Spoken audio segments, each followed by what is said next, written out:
It is done. The Final Step to Instant Manifestations. By Richard Dotts. Table of Contents. An important message from Richard Dotts. Chapter 1, My Personal Adventures with Manifestation. Chapter 2, This finally made the difference for me. Chapter 3, How the answer I needed was shown to me. Chapter 4, The Tale of Two Students. Chapter 5, Unseen Blocks that Delay Your Manifestations. Chapter 6, The Universe Has No Ulterior Motive. Chapter 7, The Significance of It Is Done. Chapter 8, The It Is Done Process in Detail. Chapter 9, Using That Is Done in Other Situations. An important message from Richard Dotts. In this book, I share a powerful manifestation technique called the It Is Done technique, which can greatly multiply the effectiveness of any manifestation process you are currently using. The beauty of the It Is Done technique is that it perfectly complements whatever manifestation process you are using, be it visualization, meditation, or even just a stating of intentions. This is the technique that I use myself on a regular basis. Readers may be tempted to skip the first part of this book and go straight to the second part, where I outline the technique in detail and its various applications. Please resist the urge to do so, because the technique may not work for you without sufficient background knowledge. It is very important that you first grasp the principles I talk about in the first half of this book on the 4 major manifestation blocks that hold most people back. It took me years to realize that I had these blocks myself, but the moment I removed these blocks, things happened very quickly and spontaneously for me, even without using any specific technique in particular. Therefore, what I'm saying is that you will get a whole lot of benefit just by reading the first half of this book alone, but your gains will be much reduced if you omit the first half and skip to the second half directly. There is a reason why the book is written in this order, which will become even clearer to you once you truly understand the whole process. I wish you all the best in your manifestations and in your creative journey, and may you be filled with a deep sense of peace in everything you do. Enjoy the ride. Richard Dotts. Chapter 1, My Personal Adventures with Manifestation. When it comes to working with the creative laws of the universe, there are generally 2 groups of people. The first group picks up these principles very quickly, and they are soon able to manifest their desired lives and conditions at will. The second group takes a longer time to internalize these principles, and often a period of struggle ensues before they are able to see results in their lives. When they finally do see results, however, the effects can be sporadic and temporary. They often find themselves regressing back to their old selves and old belief systems, or doing something to sabotage whatever results they have obtained. Many people in the second group never reach their desired states of success and fulfillment, and those who manage to achieve some kind of a breakthrough do so only after a long time. I would love to say that I belong to the first group, the group that can pick up and use these manifestation principles and laws at will. When people look at me today, they are often surprised by how eloquently I teach these principles through my books, and by my practical understanding of these laws. What many people do not know about is my 10-year struggle with the manifestation process, where I spent 10 long years trying to learn and apply all of these universal laws with few results. If you identify with the second group, rest assured that you are certainly not alone and that you can change the situation. I spent 10 years stumbling over possibly every single pitfall, and dealing with possibly every single insecurity so that you do not have to go down the same path I did. Take my story as a testimony that it is just as possible for you as well. In times where I could not keep up the faith, I often turned to the great spiritual masters and teachers for guidance and assurance. Their teachings helped to keep my faith alive in the darkest hours. The purpose of writing these books on manifestation and creating your own reality, and more broadly, the law of attraction, is to share what I have learned with others such that they do not have to make the same mistakes that I did. As I look back on my journey today, I realize that the struggle is always optional. The belief of no pain, no gain, or that you have to struggle before you achieve something worthwhile is just that another pervasive belief born out of our human conditioning. As I look back today, I realize that had I known what I know today, I could have cut through all that mess and clutter. I would not have taken all those unnecessary detours, or kept circling around the same spot.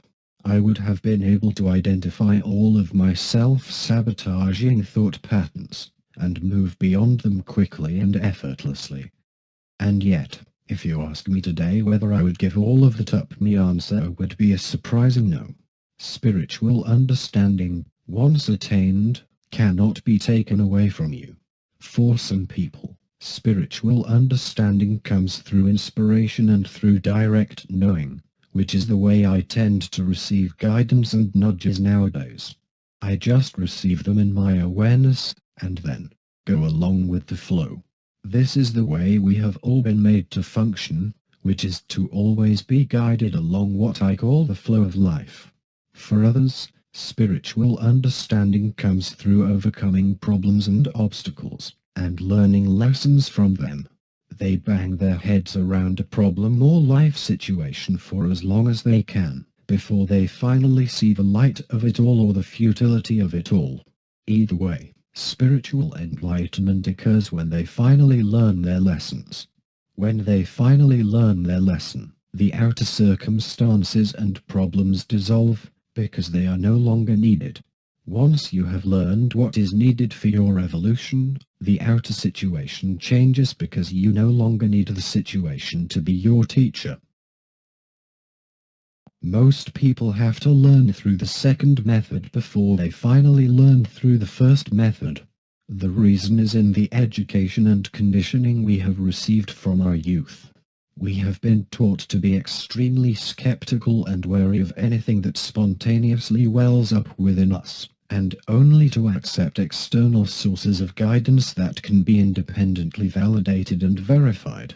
In other words, we have been taught the importance of getting our knowledge through indirect, third-party sources, instead of from within ourselves.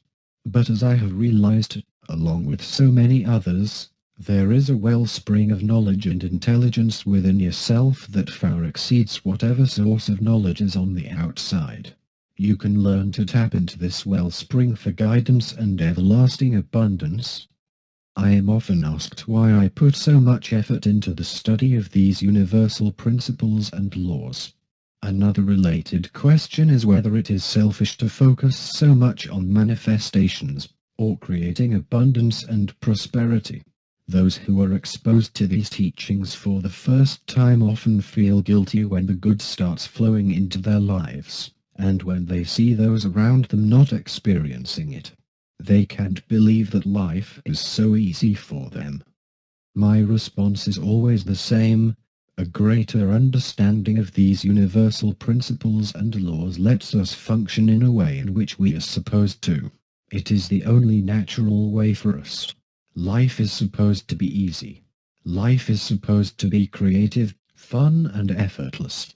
We are here to create and to see our creations to fruition, and then to create some more. We are not here to experience struggle, sorrow or pain on our path to creation.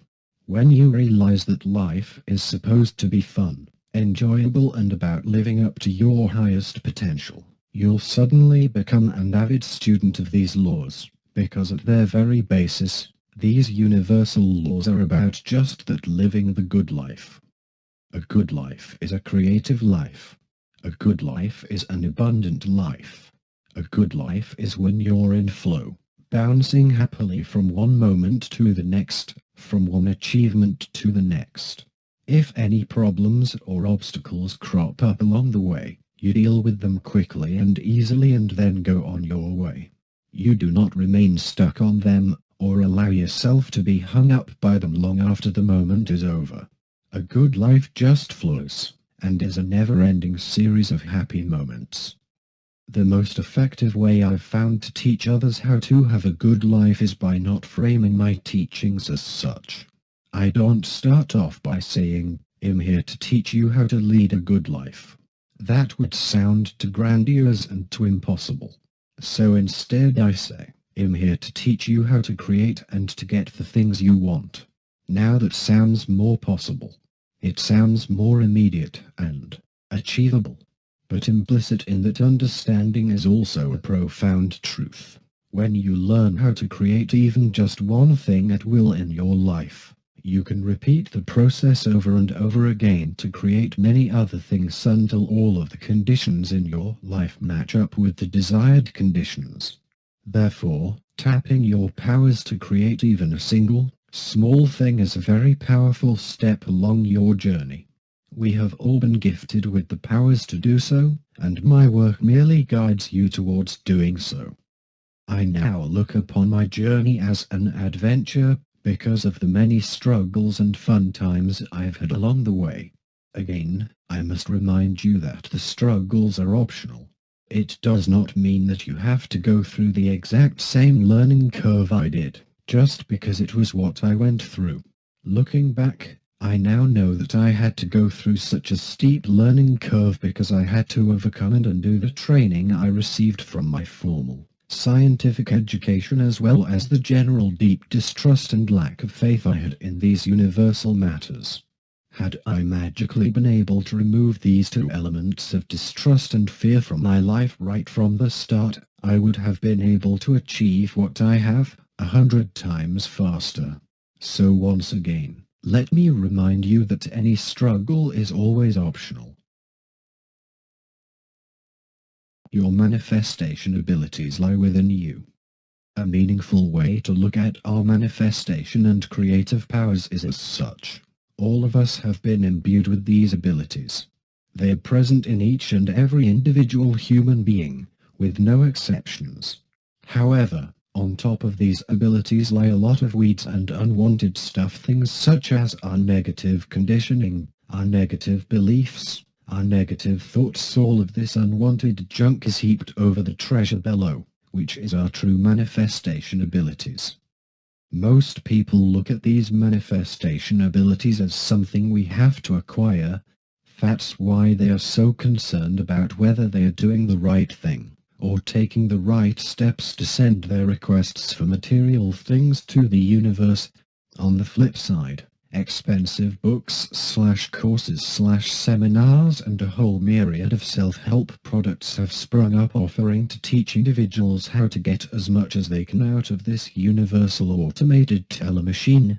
If only you put in a request the right way, or if only you ask in this 5-step manner, then something will happen and the universe will respond to your request. Immediately one can see how this model or belief system differs from the one I shared earlier. These people are telling you that these manifestation abilities and skills need to be acquired. They need to be learned. That was what I initially believed too, which is why I spent so much time and effort making sure I was doing the steps correctly.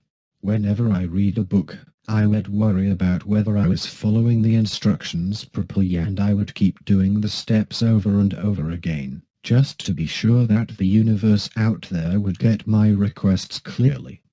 Over time, I discovered that this wasn't an accurate representation of how the universe really functioned. I made this revelation after discovering that I still received certain things or conditions in my life despite not asking for them in conventional ways.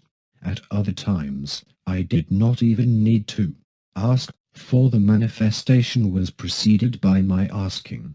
It was as if the universe knew exactly what I needed even before I did, and delivered it right to me in perfect timing and harmony. This book and my teachings are really geared towards this school of thought. You'll find that I place very little emphasis on how you ask for something, because in my experience, it simply does not matter. You are asking for your desired conditions whether you know it or not. You are asking whether you put it in words or not. You are asking whether you put it into pictures or not. You are always doing the asking because creating is the asking. When one creates, one asks. However, the issue is whether you are clearing enough of the gunk away such that you allow what you are asking to come into your life. That gunk we are talking about includes negative beliefs, negative conditioning, worry, and fear thoughts and doubts. Any of these will stand between you and your manifestations. Therefore, if you find a way to deal with all these negative conditioning, worries or fears and make them disappear once and for all, or at least greatly reduce their frequency, you'll find miraculous things start happening for you left, right and center. You'll find manifestations and demonstrations occurring for you even before you ask for them. You do not even have to deliberately ask for much, because you'll find that the universe rises up perfectly to meet your need every single time, and it is only after the fact that you realize the wonderful perfection of this universe. But it would not be possible to reach this state of awareness until you are fully clean and clear, until you fully remove all the roadblocks standing between your current reality and your true abilities. So don't worry about whether you are a good manifester, or whether you are able to create your own desired life. The difference between the first and second group of people I shared at the beginning of this chapter lies not in the lack of abilities in the latter, but because people in the latter group are constantly blocking their own manifestations through thoughts of fear, worry and doubt. Remove them, and you will permanently remove all blocks that stand between you and a better life. These blocks, therefore, are always self-imposed and put in place by your own limited perceptions. And it is my sincere intention to show you how to break past them in the remainder of this book. Remember the insights that came to me during meditation one night, which I've proven to be true since. Remove your worries, and your manifestations will come very quickly. Chapter 2. This finally made the difference for me. To an individual who is accustomed to worrying, worrying seems like the most natural thing in the world to do. If the previous sentence sounds painfully obvious, stick with me for a moment, because I have a much deeper point to illustrate. This principle, if understood, will make your manifestation journey easier. Back when I was first exposed to all these universal principles about creating one's own reality, I was a chronic worrier. I probably inherited this straight from my mother, who was a compulsive worrier as well. She saw the need to plan for every possible contingency in advance, and to be prepared for every possible scenario that could happen. While this trait made her well prepared most of the time, it also made her unnecessarily stressful and jumpy, always ready to snap at the first sign of a problem. Needless to say, she did not enjoy activities with a high degree of ambiguity like taking a vacation, because her overwhelming need to plan and to know how everything would work out in advance hampered her from enjoying the present moment. I believe that she has enjoyed very few moments in her life. For a long time, I was just like that as well. I thought that worrying was the only natural thing to do. As a result of my incessant worrying, I did very well in school. By most outside standards I was successful, at least judging by my achievements. And yet I was still unhappy, because all my achievements were driven largely by worries and fears. I walked around with a deep sense of worry and fear that I would do badly and somehow let everyone down around me. Even when I was doing well, I was worried that someday it would all come to an end and everyone around me would be disappointed. You can see how I was living in a self-perpetuated, negative cycle. I was literally a nervous wreck. I assumed that just because I was constantly worrying about the past, present and future in my head, my own inner world, that everyone else was the same and would do the same, too. Therefore, my own beliefs and mental conditioning clouded my view of the world. I could not even imagine an alternative in a world because I thought everyone functioned in the same way I did. Now this is the important point I'm trying to mark. It is the same for you as well. Up until this point in your life, you have been living under a set of presumptions and beliefs. Some of them may serve you, while others such as worrying may not.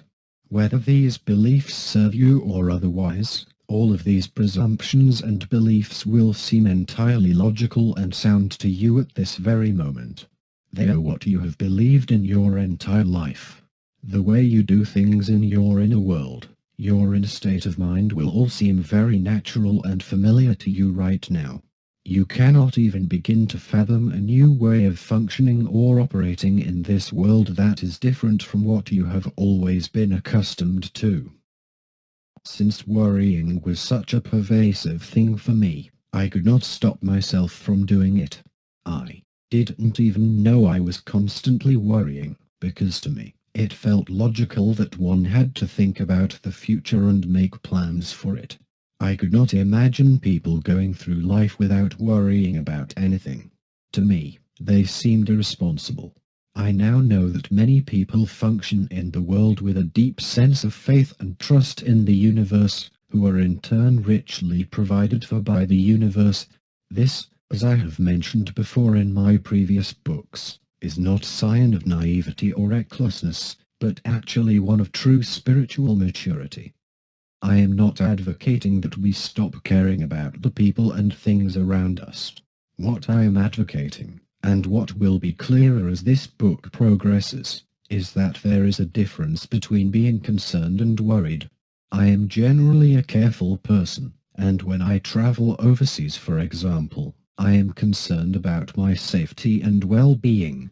This means taking all the necessary precautions and steps to protect myself and to safeguard my belongings. It may mean purchasing travel insurance. However, beyond taking a few precautionary steps, I do not worry incessantly about the risks involved. I do not keep dwelling on the things that can go wrong when I go on my trip.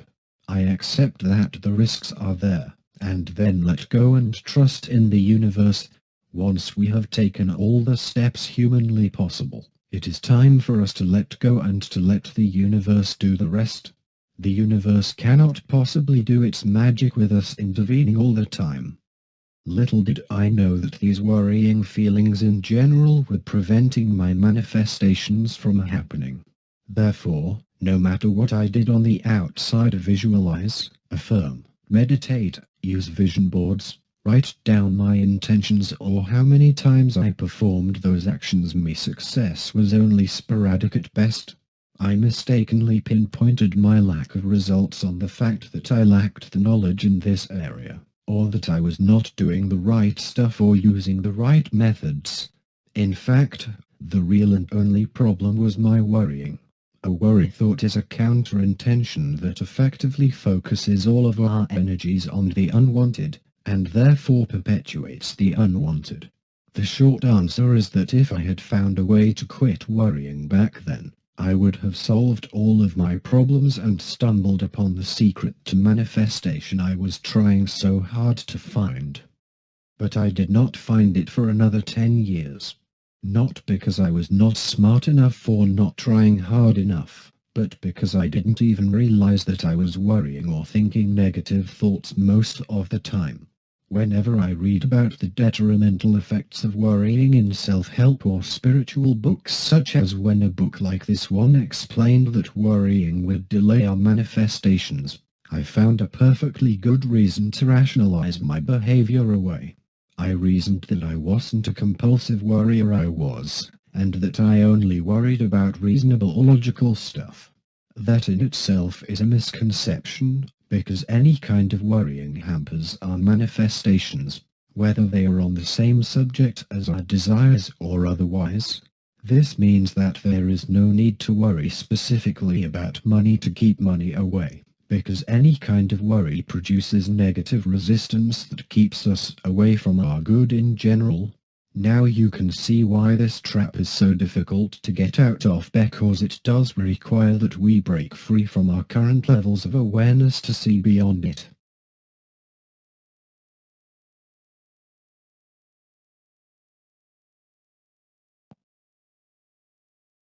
Another reason I used to rationalize my worrying is that I was doing lots of the positive stuff, including visualizations, meditations, affirmations, and feeling good on the side. I was reading so many positive thinking and self-help books that I could quote and recite paragraphs from memory. Little did I know that I was only feeling good for a relatively small part of the day. For example, when I was actively reading those books, as compared to the majority of the time, when I was incessantly worrying.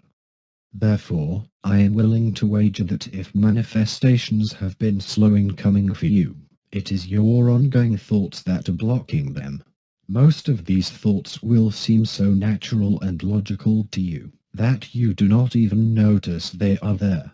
You may even try to argue against their very existence, or think that they are life-affirming for you. Thankfully, there is an easy way to change all of this, and it starts with having a conscious awareness.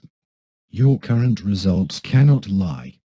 There is a quick and easy way to see if your ongoing thoughts serve you, and that is to look at the current results in your life. The results you get in your physical reality never lie. They are always in direct response to your feelings and thoughts about a particular subject. There are no exceptions. Anytime you perceive a lack in any area of your life, it is because you are thinking corresponding lack thoughts within yourself or feeling corresponding lack feelings. Sometimes, a person can seem to be very positive and upbeat on the outside, but remember that we live in a vibrational universe, and the universe always picks up on your thoughts, 100% of the time. Therefore, you may fool those around you, but not the universe, which always knows your true vibrations on any subject. It is for this reason that you should not let other people's opinions of yourself affect you. What they can observe is only based on your outer projected reality, which is a very small part of you, and not an accurate representation of your entire inner reality, which is what the universe picks up on. I have long told myself to disregard the opinions and thoughts of others, especially their thoughts and expectations of me, because those have absolutely nothing to do with creating my reality. The only time another person's opinions can affect your reality is when you let those thoughts influence you, thereby affecting your own thoughts about the subject.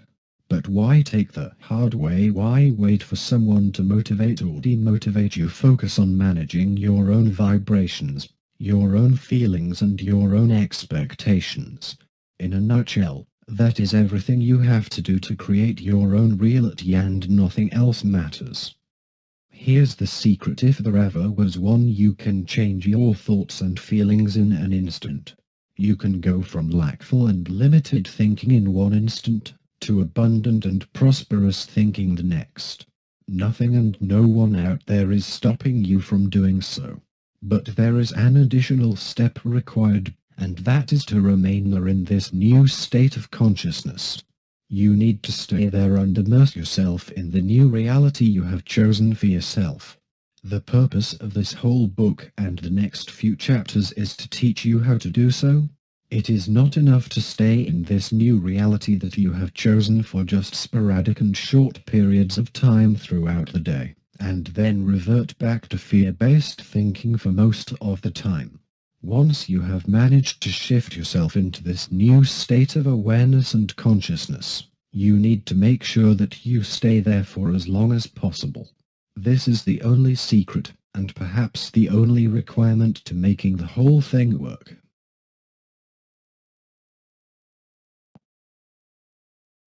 Do not feel discouraged if you are constantly worried or thinking negative thoughts most of the time.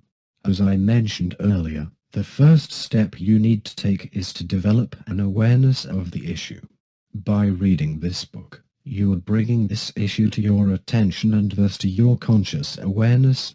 Once this is in your conscious awareness, you can then take active steps to change it. Just for the next half a day or so, really take a close look at and scrutinize your thoughts. Not just your thoughts in general, but what goes on in your mind most of the time, every single day. Pick up each thought and examine it. Does it serve you? Is it a fear-based, negative thought, or is it a positive thought? Be really honest with yourself and give up any excuses for the negative ones. As I mentioned, negative conditioning is so pervasive in our society that we do not even notice our negative thoughts more than half of the time. We do not even notice that we have all been conditioned to think negatively, and constant negative thought is the number one roadblock to quick and effective manifestations. I would like to say that I stumbled upon a magic pill asterisk that changed things overnight for me and caused me to stop worrying immediately after popping it, but things were certainly not so. Instead, things happened in a much better and cooler way than I ever could have imagined, through a series of serendipitous events that happened over a period of time. Asterisk note: there are pills and supplements commonly available that claim to relieve stress and lift your mood. I'm not talking about prescription drugs like antidepressants, but supplements sold over the counter. One of the common ingredients in these supplements is L-theanine, an amino acid found to boost one's mood, and is naturally found in tea. I do not recommend taking these supplements to improve your mood, as you'll soon find that they do little to curb your worrying if you're a chronic worrier. A pill cannot change the content of your thoughts. While you may feel better, the change is chemically induced and not the result of a conscious, deliberate intention from the inside out. It is way more powerful and beneficial to learn how to directly control your thoughts using the tips and techniques outlined in these books, rather than to wait for a pill to do it for you. Chapter 3: How the answer I needed was shown to me. The insights and realizations you are reading about in this book did not come to me overnight. While I may write about them and teach them here in a very coherent manner, understand that they came to me over long periods of study and observation. At various points in my life, I observed the manifestations that worked, and at other times, I observed the unwanted manifestations in my life and traced them back to the very thoughts and feelings that produced them. By doing this consistently over a period of several years, I began to understand the underlying thought patterns that created recurring events and results in my life. For the first 10 years, while I was studying these universal laws, I applied them in a very superficial manner. I treated the exercises and techniques as spells or processes, something to be repeated over and over again, with the hope that something would work for me. As a result, I tried many different techniques, often hopping from one program to another, with the hope of finding a more powerful technique than the last. Sometimes the techniques worked, but mostly they did not. When the techniques did work, the results they produced were largely sporadic, and I often found myself regressing into my old states of being. This regression and moving backwards into square one became a recurring theme in my life. We all have recurring themes in our lives. Some of them are good, desired, and some of them are bad, unwanted. Whenever you observe a negative, unwanted recurring theme in your life, there is a high chance that some recurring negative thought pattern is producing it. Fortunately, any recurring thought pattern or belief is just the art of recurring thought, and these can be consciously changed at any time. However, you must be the one initiating the change and not depend on anything external such as a pill or someone else to do it for you. In my case, the recurring thought patterns were thoughts of fear and worry. I constantly worried about whether there was going to be enough, and how I was going to make my next dollar to pay for my expenses. I was so afraid of running out of money. These fears and worries became so deeply ingrained in me that I did not even realize they were there because I could not see them clearly for what they were: simple beliefs that could be changed at any time. The fundamental fear of running out of money produced a deep motivational drive for me to earn more money, and to strive for more. Therefore, what I could observe was only my conscious behavior of striving for more, and not the deep fear that was beneath everything. Once I recognized and then let go of this deep, underlying fear pattern, the simple belief that I would run out of money and have bad things happen to me, everything dissolved by itself and changed literally overnight. Suddenly, money began to pour in from every possible source, and as miraculous as it sounds, money often came into my bank accounts even before I recognized the need. For the first time in my life, I understood what Jesus of Nazareth was trying to convey more than 2,000 years ago when he said, "Before you ask I will answer, and while you are yet speaking I shall give it unto thee."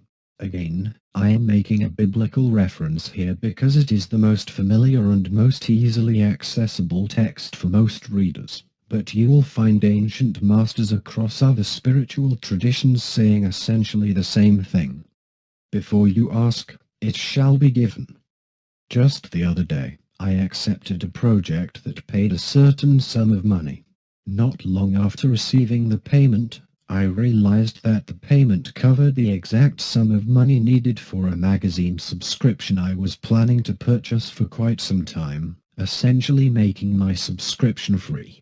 A gift had fallen into my lap, just like that. The universe met my wants exactly, without me even having to consciously ask for it. I am recounting these actual experiences to show you what is possible when you have a deep sense of faith and trust in the universe. I have often said that when you have such a profound sense of faith and trust in the universe, that no proof is necessary because as far as you are concerned, it is done. This forms the basis of the "it is done" method which we're going to talk about in the second half of this book. Your higher self always knows what is best for you. It is the larger part of you that is always connected to the universal source, and knows your broader intentions and feelings perfectly. Similar teachings may refer to this as your subconscious, unconscious, higher consciousness, inner CEO, or the spirit or divine in you. The name by which you call it does not matter. The moment you set a conscious intention, your higher self works to deliver it to you. Perhaps more appropriately phrased from the earlier example, even if you do not set any conscious intention, your higher self is still trying to deliver greater good into your life. Therefore, it will try always and means to get through to you, to produce favorable conditions in your life. The only way to shut yourself off from this greater good is to constantly worry and think negative thoughts, or vibrate at a very negative level, which literally keeps your good from coming to you. If I look back at my life, I can say that change started to happen for me when I actively engaged this greater part of myself. I shared this experience briefly in a chapter of my book Banned Manifestation Secrets, which many readers have resonated with, and I think it warrants a more detailed retelling here so that you can understand how I came to these realizations. Back in those days, I was still struggling with all of these universal principles and wondering why they did not work in my life. As you know by now, the problem was my incessant worrying, a trait I inherited from my mother. However, this blockage was not obvious to me. At the same time, I started using some binaural soundtracks to improve my intuition.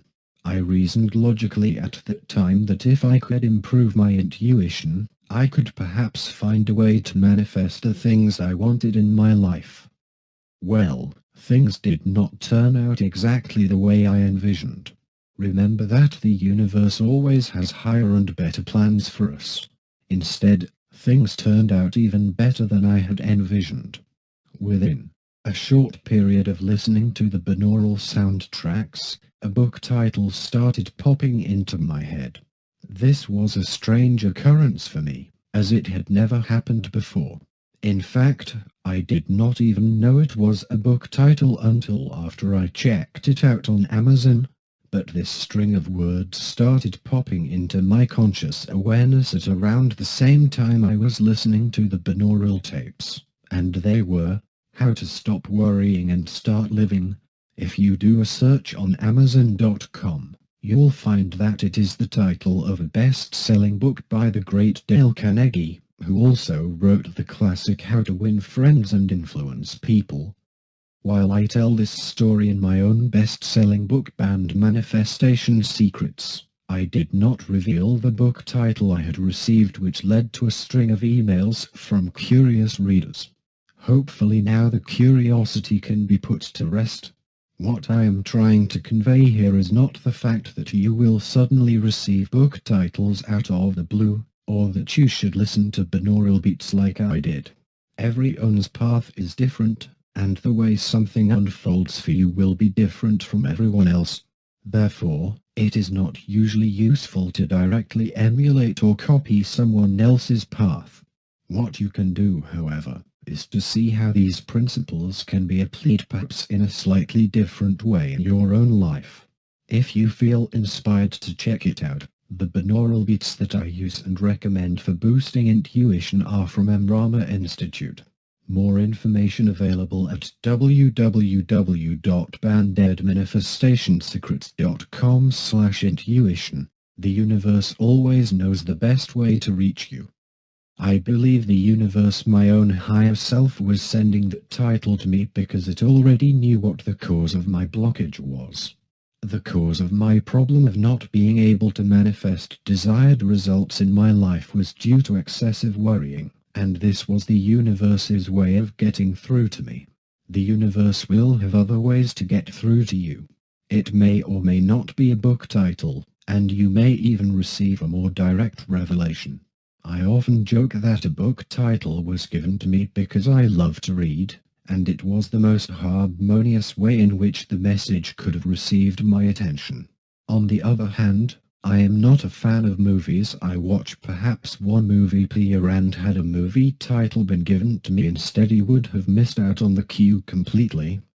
Fortunately, I acted on that universal cue and purchased the book immediately, then read it.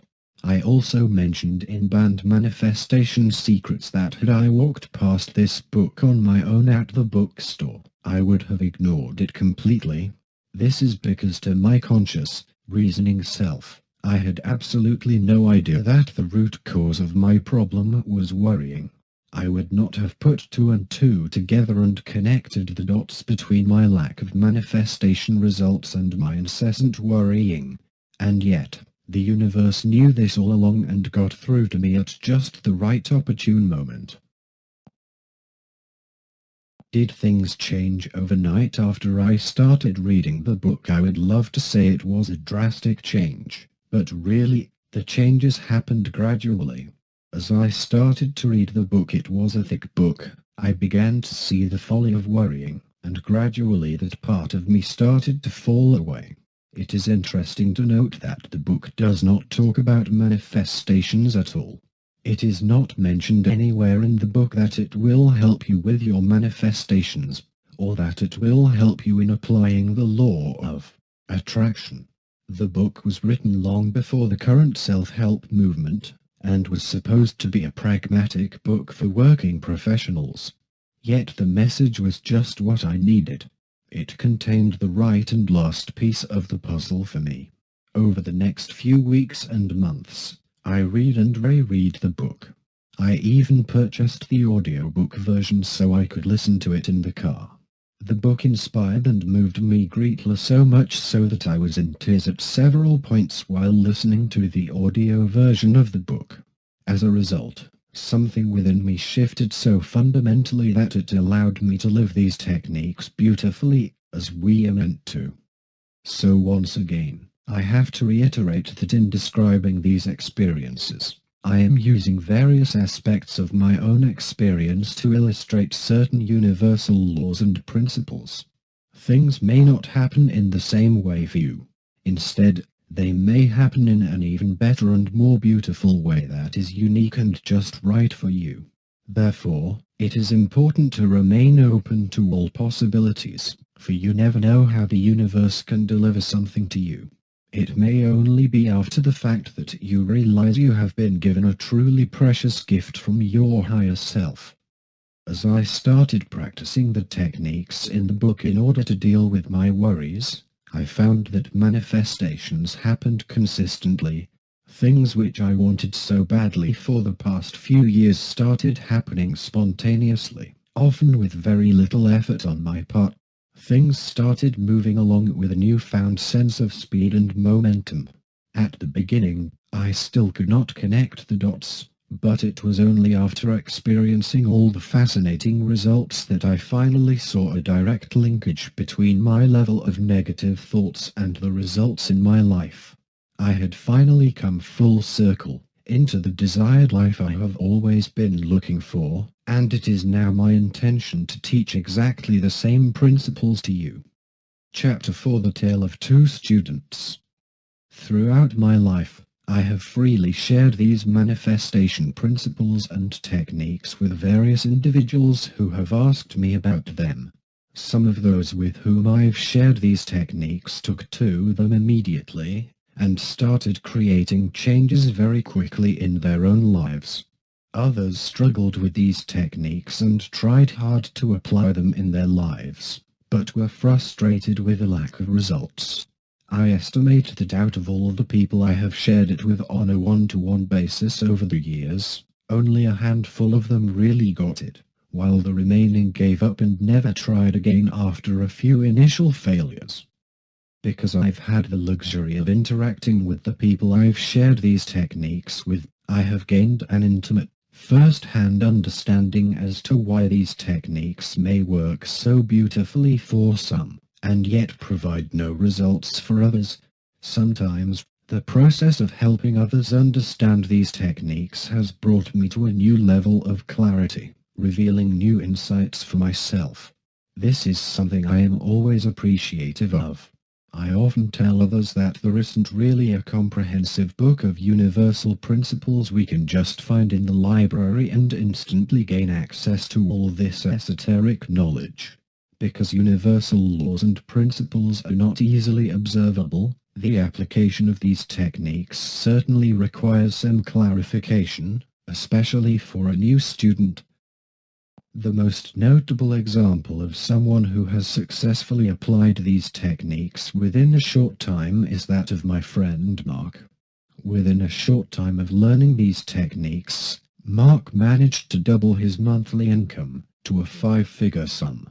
He did this through reading my first book, Banned Mind Control Secrets, and by directly clarifying some of the finer points with me.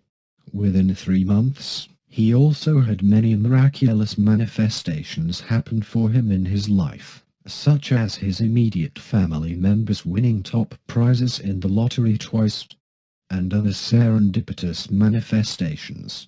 I am recounting Mark's story briefly here to illustrate a point.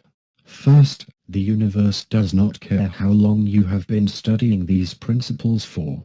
It does not reward hard work.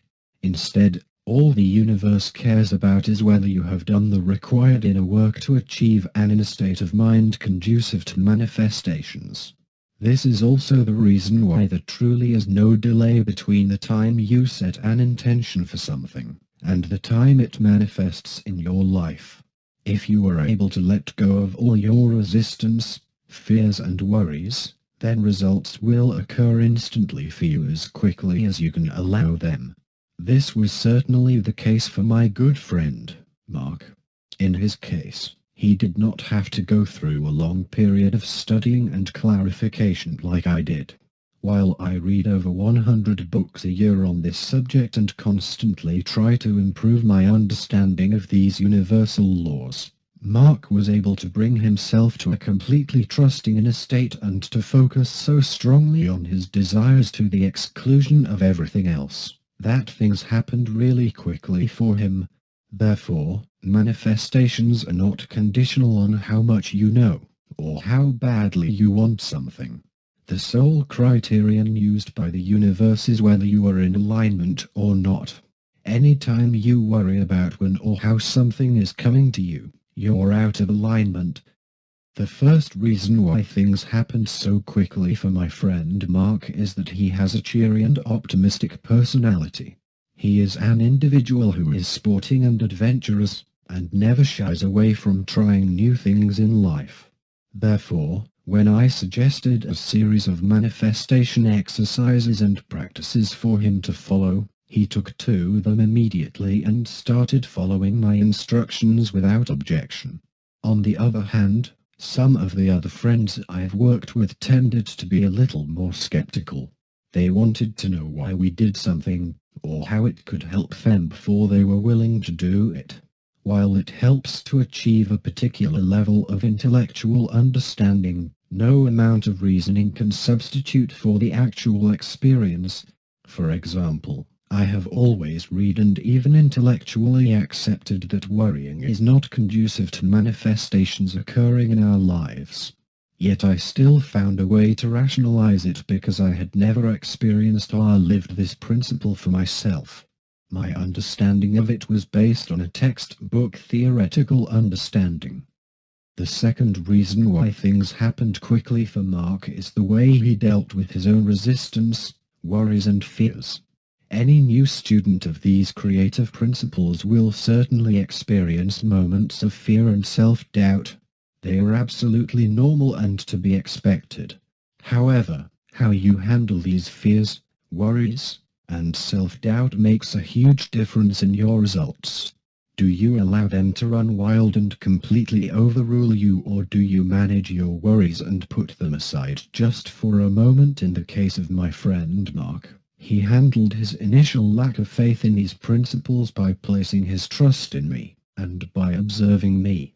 He could see from my life that I was indeed living these principles, and the thought that someone had successfully applied these principles gave him the confidence he needed. Therefore, that was the special way in which Mark dealt with his initial fears and doubts. You can do the same too. In my early days of studying this material, I had no one in my immediate circle of friends to turn to.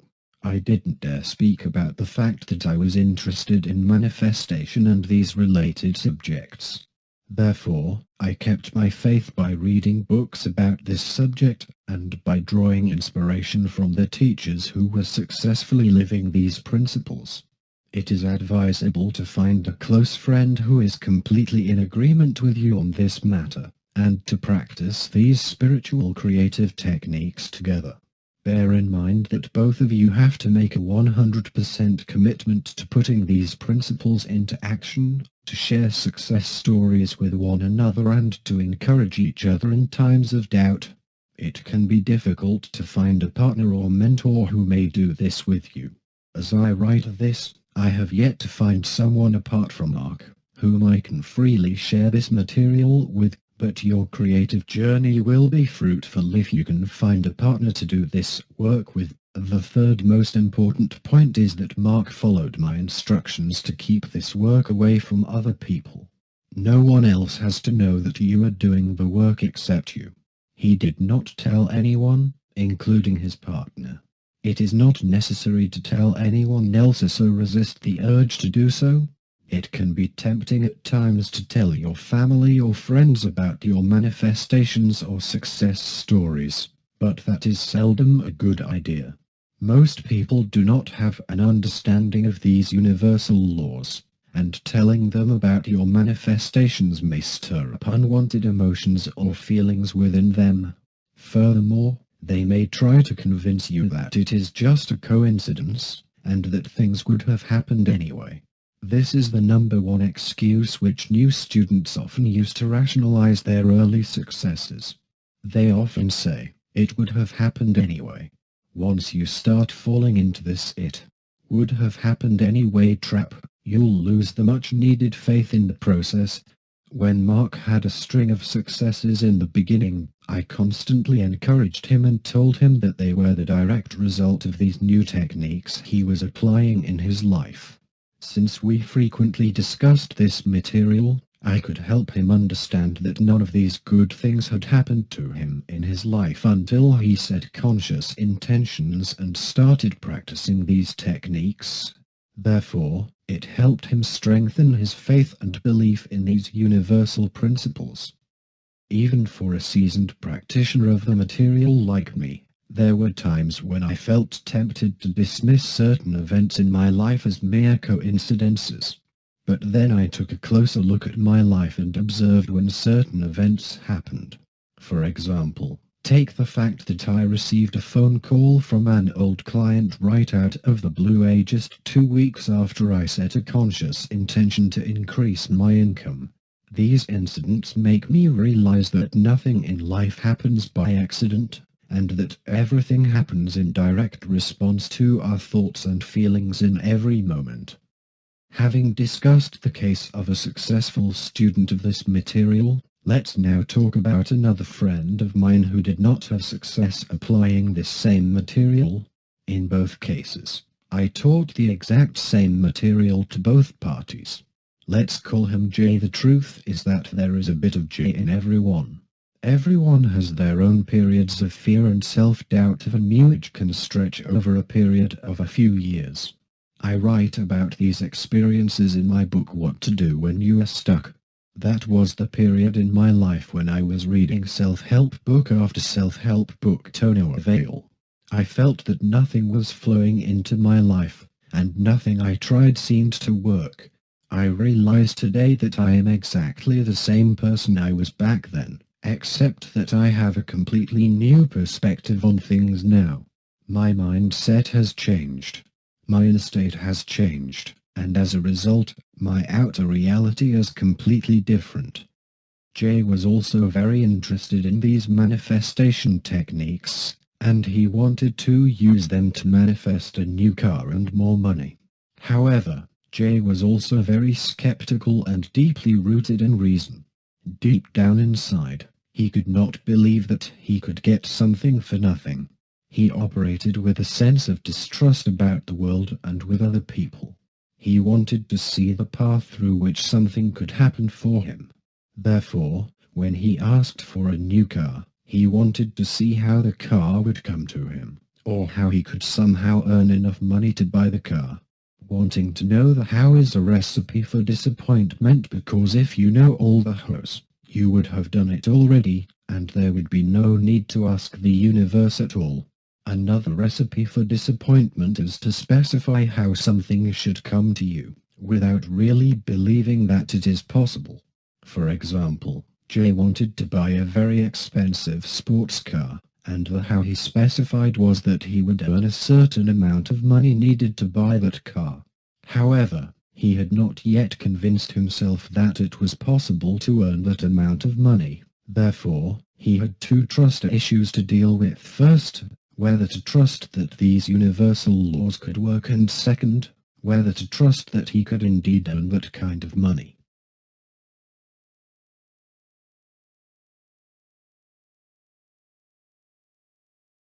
You can see clearly from this example how we set up self-imposed limitations for ourselves. By consistently focusing on the fact that he needed that particular sum of money and the fact that he did not have it, Jay was in fact reinforcing his existing, stuck reality. On the other hand, Mark sidestepped the same issues by cleverly thinking around them. First, he trusted the universal laws by observing that they had worked for me. Since I am a trusted friend of his, it increased his trust in the universal laws. Second, Mark's naturally trusting disposition led him to drop all his unwanted resistance around his desired manifestations very quickly. You can therefore look at instant manifestations as being comprised of two aspects. First, the individual must completely give up the need to worry over how something will come to him. He must give up any fear of not having the thing he wants. The moment you do so and let go of your fear, things will happen very quickly for you, in unimaginable ways. Second, an individual must be willing to embrace the unknown and the unseen spiritual forces that are constantly working around them. By this, I mean giving up the hose and just accepting that which you are asking for is being delivered to you through the best and most harmonious way possible, this very moment. It is done. You must give up the desire to meddle in how something will come to you, and accept that if you do your part of the work, the universe will do its part. In the next chapter, I'll talk about the biggest unseen hurdles that prevent manifestations, and how you can gently bring them into your awareness.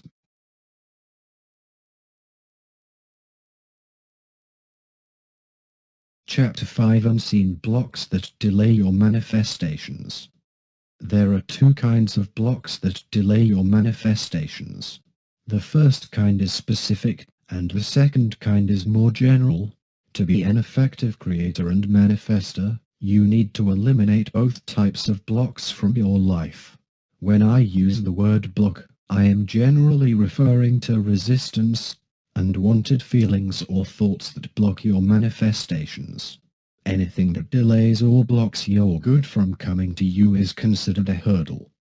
As I've spent the first 4 chapters of this book explaining, a good many of these blocks are so pervasive that you probably cannot see them at first. It is also very likely that you will argue against their existence, or convince yourself that they do not apply in your case. However, when the urge to do so comes up, look at the results in a particular area in your life. The results never lie. Are you getting the desired results you want in a certain area of your life? If you are being blocked in a particular area, chances are that you are thinking lackful thoughts or blocking your own progress in that area. Therefore, it would help if you use the techniques in this chapter to directly address these blocks.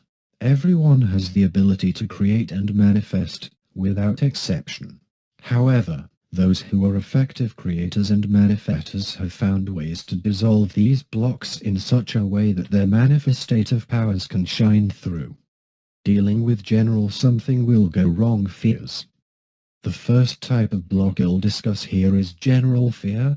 This means wide, all-encompassing fear that many of us feel from time to time. For example, the feeling that something is about to go wrong, even or especially when nothing is happening at all.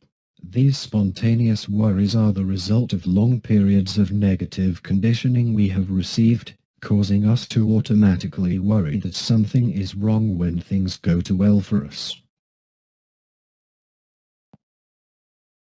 Many of us have been taught to be ready for disaster or to preempt problems, which results in us thinking that something bad is about to happen, especially when things appear all smooth and rosy. This block is very subtle and pervasive, and it can indeed be difficult to pinpoint in the beginning. Therefore, you can be right in the middle of it and not even realize it.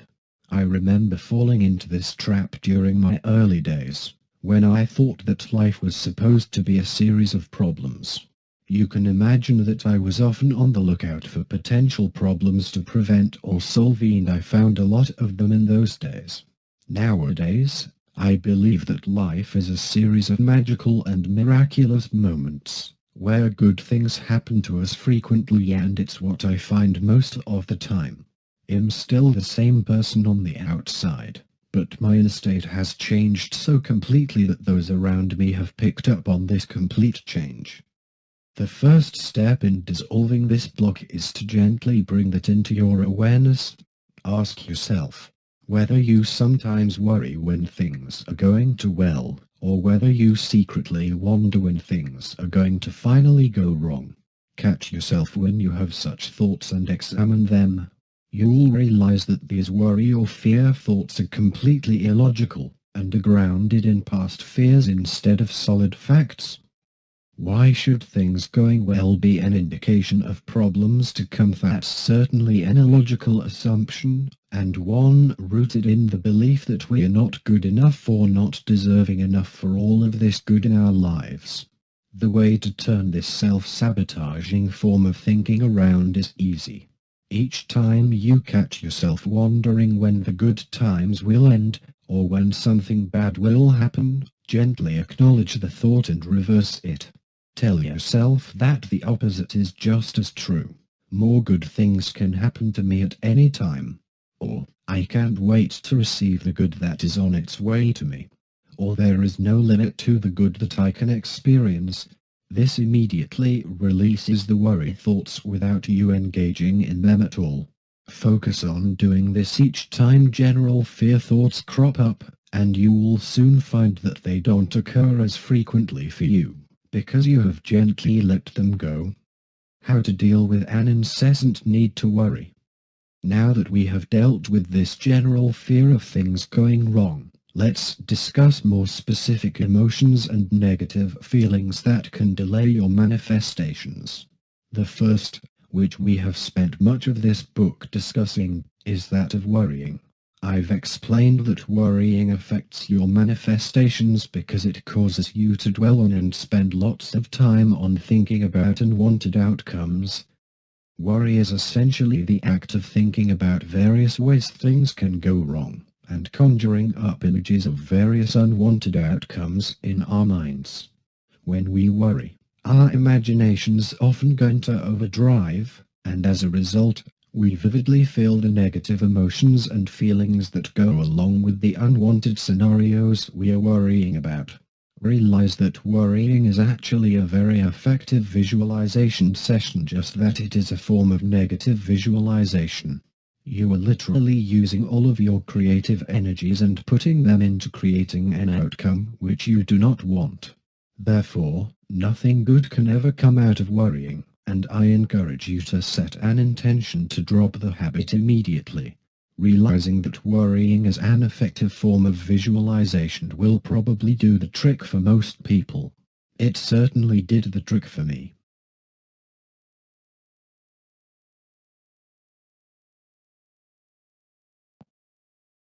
When it comes to curbing the habit of worrying, recognize that worrying about anything is futile. Reading How to Stop Worrying and Start Living by Dale Carnegie, the book title that was given to me, can be immensely helpful. But here are a few general rules of thumb. First, if you can do anything to change the outcome, you should be taking active steps towards changing the outcome instead of spending time worrying about possible doomsday scenarios. In other words, your time can be much better spent taking steps to solve the problem. Second, if the outcome cannot be changed through any action on your part, no amount of worrying is going to help. In that case, why even worry at all in situations like this, when it is not up to you? Affirm and visualize a positive outcome, dwell on it frequently and leave everything to the universe. A person who worries is someone who does not yet fully comprehend the powerful creative laws of the universe. He or she does not yet know the powerful creative faculties we have at our disposal to create any reality which we desire. If we truly know how powerful we are as creative beings, we would spend no time at all worrying, and all our time focused on creating our desired outcomes, by tapping into these universal laws using our mental faculties. I am reminded of a beautiful quote from Abraham Hicks: "Fear only exists when you do not understand that you have the power to project thought and that the universe will respond." Wow! What a powerful statement that is. We are afraid when we see ourselves as powerless victims, but that fear completely dissipates when we step into our roles as powerful creators. The "it is done" technique that I'll share will be very useful for doing so. How do I know if I'm doing these steps correctly? Sometimes, we also worry over whether these universal principles will work, or whether we are doing them correctly. New students of this material often ask me, how do I know if I am doing the steps correctly as intended? Spiritual teachers often answer that there is no right way to do any of this, and that there is no way to get anything wrong. Indeed, I often teach that the only way you can get it wrong is not to do anything at all, and the right way is that whichever works for you. Don't take any of the steps I or any other spiritual teacher have written as being cast in stone. The broader principles are there to guide you, but the finest steps on how to do it are completely up to you. For example, when we tell you to eliminate worry from your life and stop worrying about things, that's a broader universal principle. How you apply this principle is up to you, and whichever method you can find to free yourself from the tentacles of worrying will be just as useful for you. Now let's deal with the issue of worrying over whether these manifestation principles will work. Students often worry about whether these principles will work, and whether something they have asked for will come to them. This is somewhat related to having a distrust in these universal principles. This distrust is natural in the beginning. Amongst everyone I have worked with, only a very small percentage of them, my friend Mark, being one of them, have been able to completely trust in their application of this material. The remaining had many doubts, and even suspicions as to whether all of these will work for them. Therefore, another major block which we have to deal with while applying these universal laws is the issue of trust.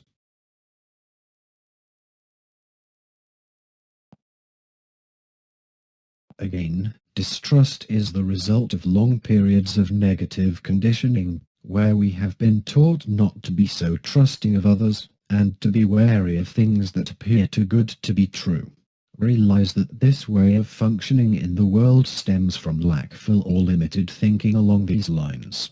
There is not enough to go around, therefore I have to guard whatever I have very carefully in case someone takes it away from me.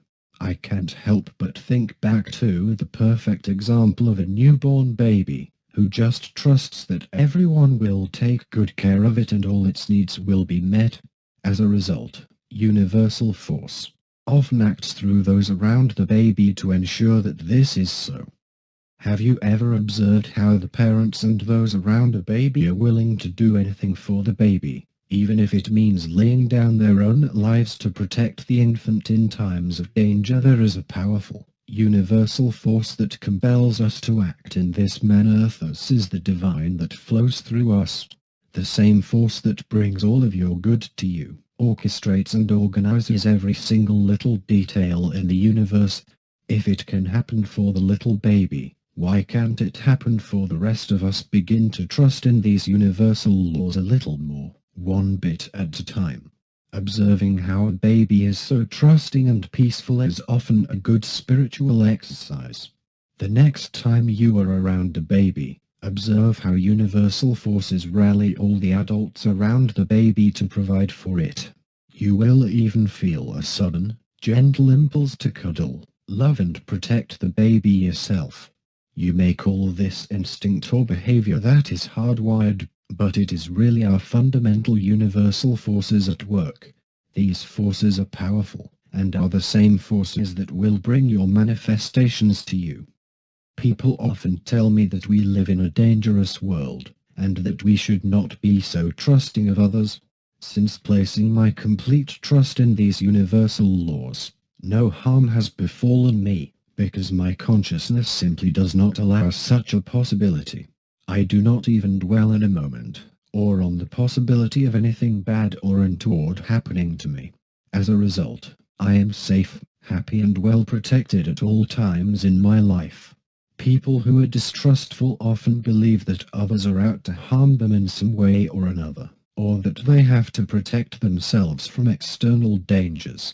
As a result, what do you think their consciousness is mostly focused on? That's right, dangers and unwanted outcomes. Therefore, be careful about what you are actually attracting more of into your life.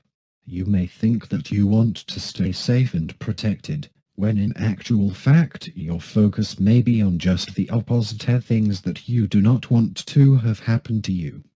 If you find it difficult to place your faith and trust in these universal laws for now, an easier way would be to find a teacher you believe in and place your faith and trust in him or her. You do not need to communicate with the teacher personally. I've known many great teachers just from reading their books. For many, it can be easier to place their faith in a single person. I can assure you that since I've adopted a totally trusting mindset, nothing bad or untoward has happened to me.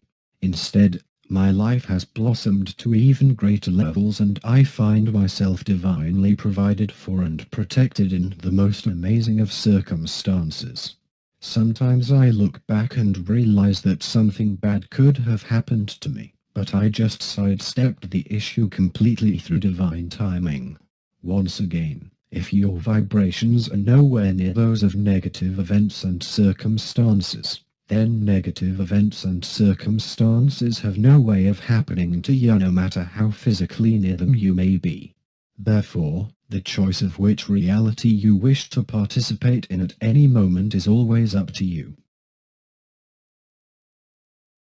Due to our education process, we often complicate matters needlessly.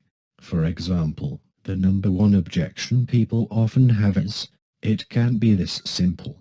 Life can't be as simple as just asking for what we want. If it is so, everyone will be successful." This is a very common objection that prevents them from even trying out these principles and teachings. If you really think about it, this line of reasoning is absurd, because what they are saying is that if something is simple, it cannot possibly work, and therefore they are not trying it. My answer is always the same: how can you be so sure some of the most profound things in life are also the simplest? There is nothing complicated in nature, just as there is nothing complicated in life. The universe always seeks to deliver our good to us in the most straightforward and harmonious ways possible. Nature always takes the path of least resistance. Observe a plant growing and you'll find that it does so through the path of least resistance, going around any obstacle. It does not try to stubbornly break through the obstacle if there is an easier path. The same goes for your body and other natural phenomena. So why the need to complicate matters and make things more difficult than they appear? I find that the answer once again boils down to the conditioning we have received. We often want to appear as sophisticated as possible to others, so that we come across as intelligent. We take pride in doing things that others can't. Therefore, people and companies often complicate things to try and sell us more solutions. We assume that people will not want to pay a lot of money for simple solutions, and therefore complex solutions are often sold to us at high prices, with a lot of bells and whistles involved. When it comes to these universal laws, I can assure you that there is absolutely nothing complicated about their application. Life is meant to be simple, and this is the way you were meant to live and function. You are meant to be a creative being, endowed with creative abilities to make things happen at will. You are not meant to spend most of your time moving against the grain and struggling to get things done. The struggle is always optional, unless you choose it as part of your experience. I have observed a return to simplicity and ease, time and time again in my life, and in the lives of many others in our society. At a time when our lives become more complex, our old models and paradigms often break down, necessitating that we move to a whole new level of understanding and simplicity. The new models are not more complex than the old ones. Instead, they are simpler and less complicated, because we have learned how to discard the unwanted components from our older, outdated models and simply focus on the things that are absolutely necessary. Therefore, a return to simplicity is always at the core of our being. Universal laws are not complicated. They are not difficult. The truth is always simple. Give up the notion that you have to go through a complicated process just because you are asking for something big. Again, I often mention that all separation is at the level of the ego, and that the universe does not discriminate between big or small requests. The same universal principles apply to each and every one of them. Chapter 6: The universe has no ulterior motive. Perhaps the hardest thing for me to get in my early days of learning these principles was dealing with the inner, nagging questions that constantly popped up at the back of my head.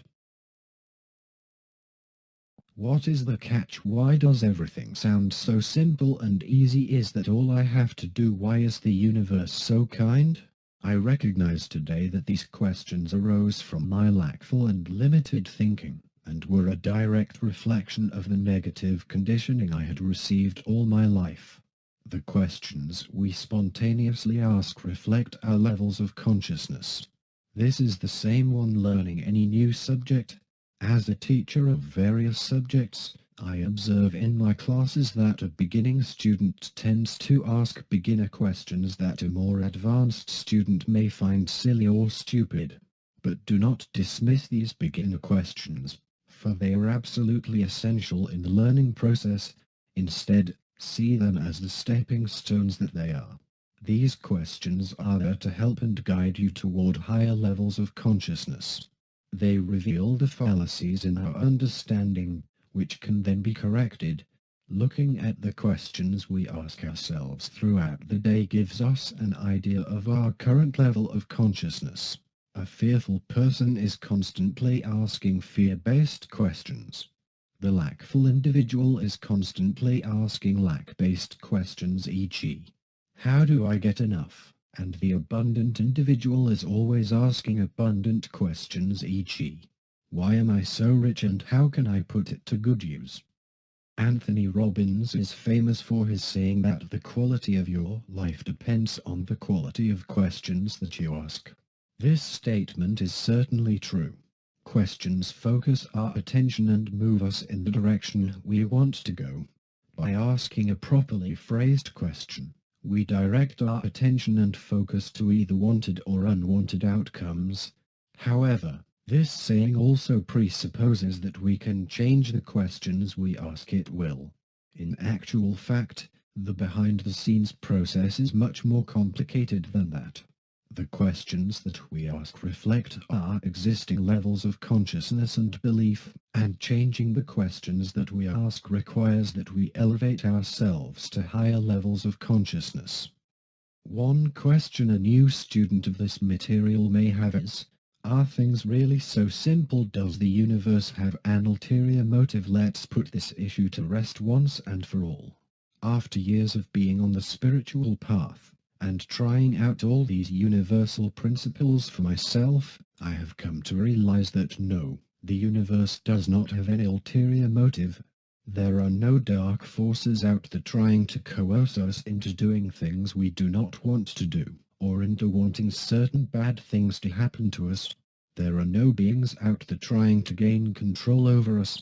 These concepts result from a misunderstanding of spiritual principles, which can cause unnecessary delays in the manifestation process. Our egos and reasoning minds are meant to protect us and keep us safe. Therefore, when we try to give up control to the universe or to let things happen by themselves without knowing the hows or the whys, you can be assured that the ego and our logical selves will kick up a huge ruckus. The ego will not be ready to let go without a strong fight, just as you have so strongly identified with your reasoning faculties throughout your lifetime. What you are doing now threatens its very existence.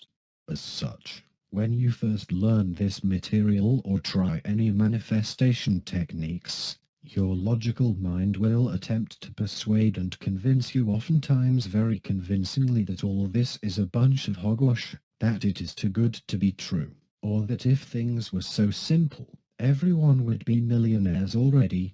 If you believe this logic that your conscious, reasoning mind is trying to present to you, then you may never go back to trying these techniques again. Or you may try them once and then give up. Similarly, at every apparent failure or lack of results when you apply these techniques, your logical mind will jump at the opportunity to say, "See, I told you so." There is no free lunch in this world. Once again, if you believe in these thoughts, you will again be moving further and further away from your desired outcomes.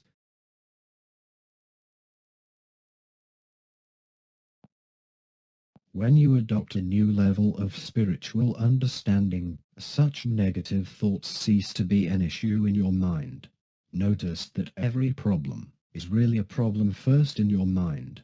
I am able to apply manifestation techniques very effectively today, because I have engaged the full cooperation of my unconscious self, in such a way that it does not unknowingly impede my progress. My unconscious self has stopped sending me worry, and fearful or distrustful thoughts. In their place, I have a deep and profound sense of peace and trust, which I will teach you how to achieve with a very effective "it is done" technique. Therefore, when distrustful thoughts surface in your mind, see them for what they really are, as just a thought or a feeling. A thought can be changed at any time into a more sourceful one. It is not sufficient to just try these universal principles and techniques on one hand while not believing in them. The key is to immerse yourself into an atmosphere of complete trust, even if it is just for a moment. If you find yourself distrustful, then allow yourself to trust just for a moment. Ask yourself whether you are able to give up your distrust just for now.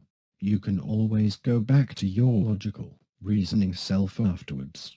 But just for the next 10 to 15 minutes, allow yourself to completely trust in the dependability of these universal laws. Allow yourself to feel their power and the energy moving in your body as you state your intentions. I go into greater detail over how to do this in my book, Playing in Time and Space, which offers a few effective techniques for moving yourself into new alternate realities conducive for manifestations to take place. Another common block that can delay your manifestations is the feeling of impatience. You know what impatience feels like, when you keep asking yourself when something is going to be here, or why is it not here yet. It is that feeling you have when you set a deadline to receive something, or that desperate feeling that you must get something by a particular time or date. Impatience is a very common feeling that, ironically, delays our manifestations. The more desperately you want something, the further you hold it away from you, because first of all, your impatience stems from the acute recognition of the fact that you do not have what you desire yet. Therefore, the more impatient you get, the more energy you channel into the fact that something is not here yet, and the more you perpetuate your current stuck reality. One of the common mistakes in dealing with impatience is to try and convince yourself that you are actually patient. You may try to stop thinking about a particular object or outcome, just to convince yourself that it does not really matter to you. Or you may say the words, "Well, I am not impatient. I don't really care when it comes to me." However, know that the universe responds not to your words but perfectly to your vibrational frequency, every single time. You cannot feign patience or even appear to be indifferent on the outside.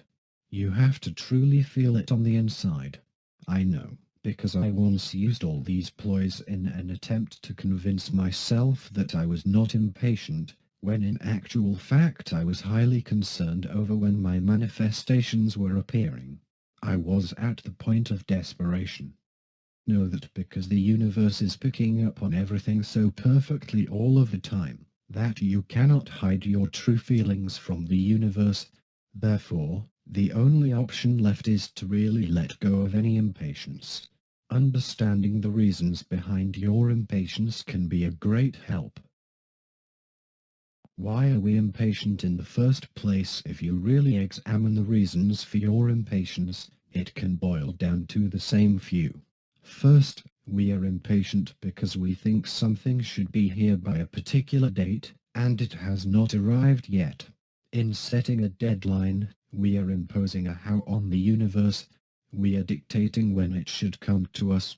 Know that everything always happens in its own perfect way, and in its own perfect time for the universe. The universe always knows our highest good, and the most harmonious way to deliver something to us.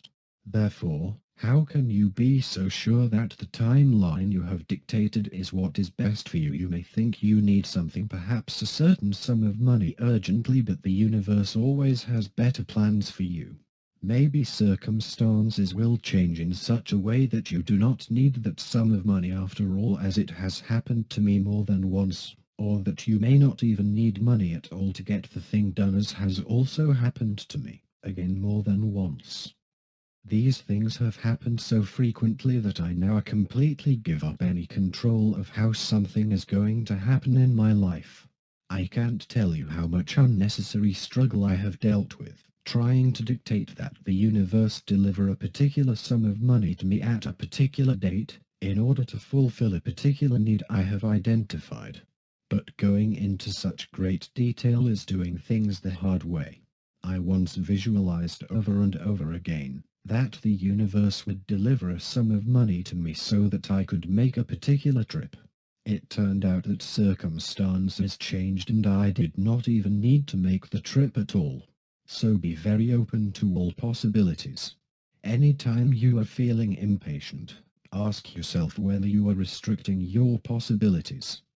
The second common reason for impatience leads back to two of our earlier blocks: fear and worry. We are impatient because we are secretly afraid that something will not happen for us, and therefore we want it to happen fast. Read the previous sentence again and make sure that the meaning becomes entirely clear to you. We are impatient because we do not trust in the process entirely. There is a part of us that secretly thinks nothing is going to happen. Therefore we keep stating our intentions and doing all the processes to ensure that what we ask for does happen. Again, once you deal with the issues of distrust and fear of something not coming to you, the impatience dissolves and falls away of its own accord. Therefore, the one pervasive block that you really need to deal with is worry. The first step in dealing with all these blocks is to first recognize their existence. The moment you recognize their existence, you immediately dissolve much of their power over you, because previously, you were operating under their unconscious influences.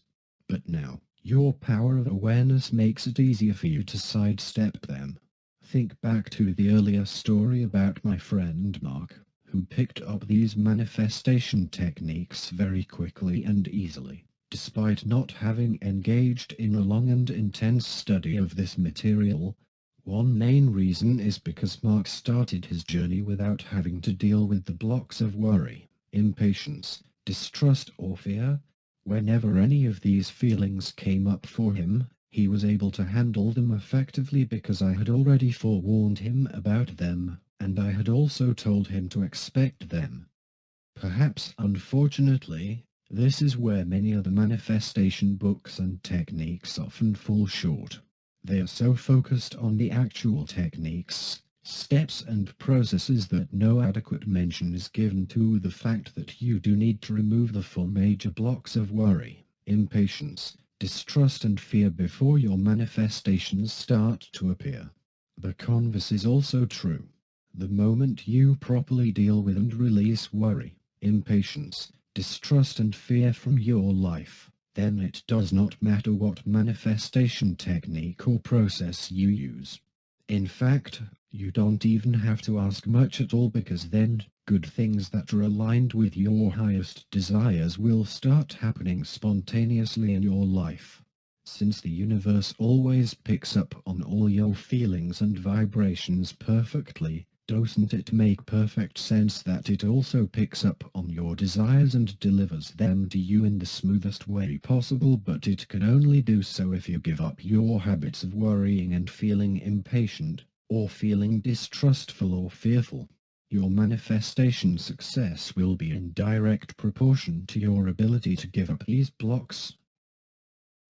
Now that you have the basic understanding of how these four blocks can potentially delay your manifestations, I am going to guide you through the "it is done" process that deals with the four major blocks we discussed earlier, and also puts you in a highly conducive manifestation inner state. Chapter 7: The Significance of It Is Done. Modern prayers in the Western world end with an amen, which when loosely translated means, "and so it is," or "it is done." The Amen one utters at the end of a prayer signifies that we have turned the problem completely over to God or to the universe, and that nothing more needs to be done. No more worrying over the outcome, no more fear, no more struggle or strife. It is done. Everything is already fulfilled and in a perfect state of harmonious completion. I feel that in modern times, however, we add Amen at the end of our prayers more out of habit and convention, without really knowing the full significance of what this word means. The first time I read about the meaning of Amen, goosebumps ran all over my body as I finally understood the true significance of prayer. In the act of praying, you state your desire clearly. At the end of it, the utterance of Amen is more than just a symbolic gesture. It is your display of complete faith and trust in these universal laws you are relying on. It is meant to signify that your faith is so deep, you consider what you have asked for complete and done. There is nothing more you have to do, and the perfect conditions which you hope for are already here. I believe this was the intention of the ancient spiritual masters when they prayed in this fashion. A study of other spiritual traditions and religions shows that each tradition has its own way of ending a prayer, and it usually ends with the same affirmative word or phrase each time. Modern man seems to have glossed over this convention, placing more weight on the actual contents of the prayer and the words that side, but what is actually of profound importance is what is said at the end of the prayer. More clearly stated, it is how you feel when you conclude your prayer. I have chosen to substitute the word Amen for something which is more easily understood and accessible in our daily English language. The short phrase I have chosen is, "It is done." Try saying "that is done" to yourself right now, and feel how good it feels. Bask in the good feeling of it. I can just close my eyes right now and imagine that wonderful "it is done" feeling. Even saying that quietly to yourself gives you a sense of peace, closure, completion, satisfaction and fulfillment. Your mind and body know this feeling as the feeling of assurance, one of peace and complete satisfaction, resting in the awareness that everything has happened just according to how you intended it to. Think back to a time in the past when you completed a task, any task, and then triumphantly told yourself, "It is done." At the end of it, how did you feel at that moment? Did you feel at the top of the world? Did you feel invincible, powerful and completely fulfilled? You may even be feeling those feelings now as you think back to that wonderful moment. That feeling of deep peace, satisfaction and happiness is what we are looking for here. The "it is done" method brings this feeling into your daily life and your daily manifestation practice such that you bring yourself to an inner state that is extremely conducive for manifestations to take place. The more you use this "it is done" technique, the more it will work for you. This is because you will be anchoring and deepening this inner state each time you repeat the technique. With each success, you'll have more "it is done" moments to draw you on, so the process literally compounds itself each and every time you use it. It is certainly not an exaggeration or understatement to say that the "it is done" technique gets better and more powerful over time. There is both scientific and spiritual evidence to back this up, and very soon you'll find that the "it is done" technique helps to erase any negativity or worries in your life just like that with no fuss. Let me first share with you the significance of "it is done." I have chosen these 3 English words to represent this inner state and inner feeling. However, understand that I'm talking about something that goes beyond mere words. I am simply using these 3 words, as the ancient spiritual masters used Amen, to signify the perfect completion and fruition of something. If you treat "it is done" as just another phrase, word, or utterance, then it is going to be just that for you. Just 3 words strung together. However, know that it is not just another phrase or 3 simple words. These are three very powerful words that have the power to instantly bring you into another world, right into an inner state that is conducive to manifestations. At the beginning, you may need to say these three words either out loud or quietly to yourself. However, as you become more familiar with this practice, you'll find as many have that no words are necessary. How is that even possible? Remember that these words are merely a bridge, a conduit to a magical inner state. Therefore, by saying them, you are invoking and accessing this inner state of possibilities within yourself. Once you are accustomed to how the "it is done" state of being feels, you do not even have to say the words to get there. You can get there at will. You can get there no matter what you are doing, or where you are. In the beginning, it may be necessary for you to close your eyes in order to shut out any distractions and really be attuned to your inner feelings. However, I encourage that as you gradually practice this technique, that you do it with your eyes open. Also do it in a variety of situations. Initially, it may only be possible to practice this technique when you are alone in a quiet place. However, as time passes, you may find that you can do this anywhere, even in moments of stress and perceived crisis. You can move into the "it is done" inner state anytime and anywhere, and your physical location or surroundings simply will not matter. What does the "it is done" inner state feel like? The earlier example in which we thought about the successful completion of a project, or the successful resolution of a problem comes close enough. However, each situation is different, and you must use your imagination somewhat to bring yourself into the "it is done" feeling. A question I like to ask to guide myself is this: how would I feel if it is done? How would I feel if I get what I'm asking for? How would I feel if this issue is resolved? That is the "it is done" feeling you are going for. Remember that you can feel this feeling at any time, independent of outer circumstances or reality.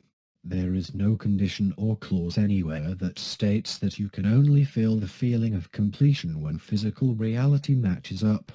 Since you are imbued with the powers of a creator, you are able to choose your own thoughts and feel anything you want at any time, independent of outer circumstances. While this may seem like a trivial point, know that it is actually very profound, because it means that you have a choice in every moment. You can use this "it is done" technique during moments of crises or apparent problems. I sometimes use it for these unexpected circumstances, and it helps calm me down very quickly. Because I have used this technique so many times and repeated this phrase so many times, I am actually drawing on the collective power of all my past successes when I use this technique. I am drawing on the thousands of times that the technique has worked for me and applying that power to the new situation. When you have the benefit of tapping into your past successes, you'll find that any blocks you have instantly melt away. You'll find your fears, worries, impatience and distrust melt away with the use of this technique. When you use the "it is done" technique, you have to really mean it. You cannot just append it to the end of an intention, affirmation or statement as an afterthought. Doing so would be falling into the trap that millions make when they say amen after their prayers. They treat amen as nothing more than an afterthought, instead of seeing the phrase for what it really is. I would argue that "it is done" is actually more important than the actual intention itself, because what you are doing is taking that intention and directly imprinting the collective energy field with the signature vibrational patterns of your intention. I still have no clear explanation of how the process works, but I know that it just works. This method cuts through the four major blocks that I discussed earlier. Before we go into discussing this technique in detail, let me tell you about an experience I had with using the technique recently. I use all these techniques and methods I teach on a regular basis, because they have been distilled after a long period of learning these spiritual laws and universal principles. I use and teach only what works.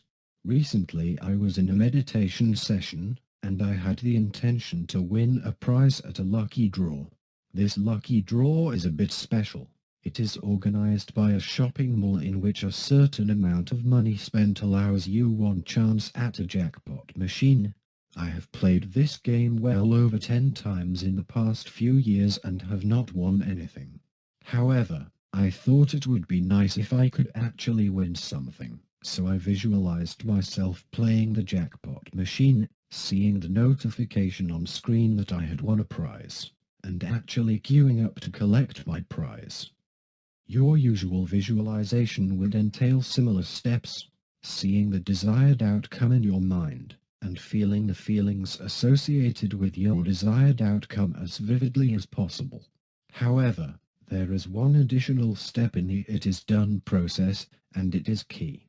The "it is done" technique serves to reinforce and deeply imprint the intentions you have stated, and the feelings you have felt during the previous visualization process.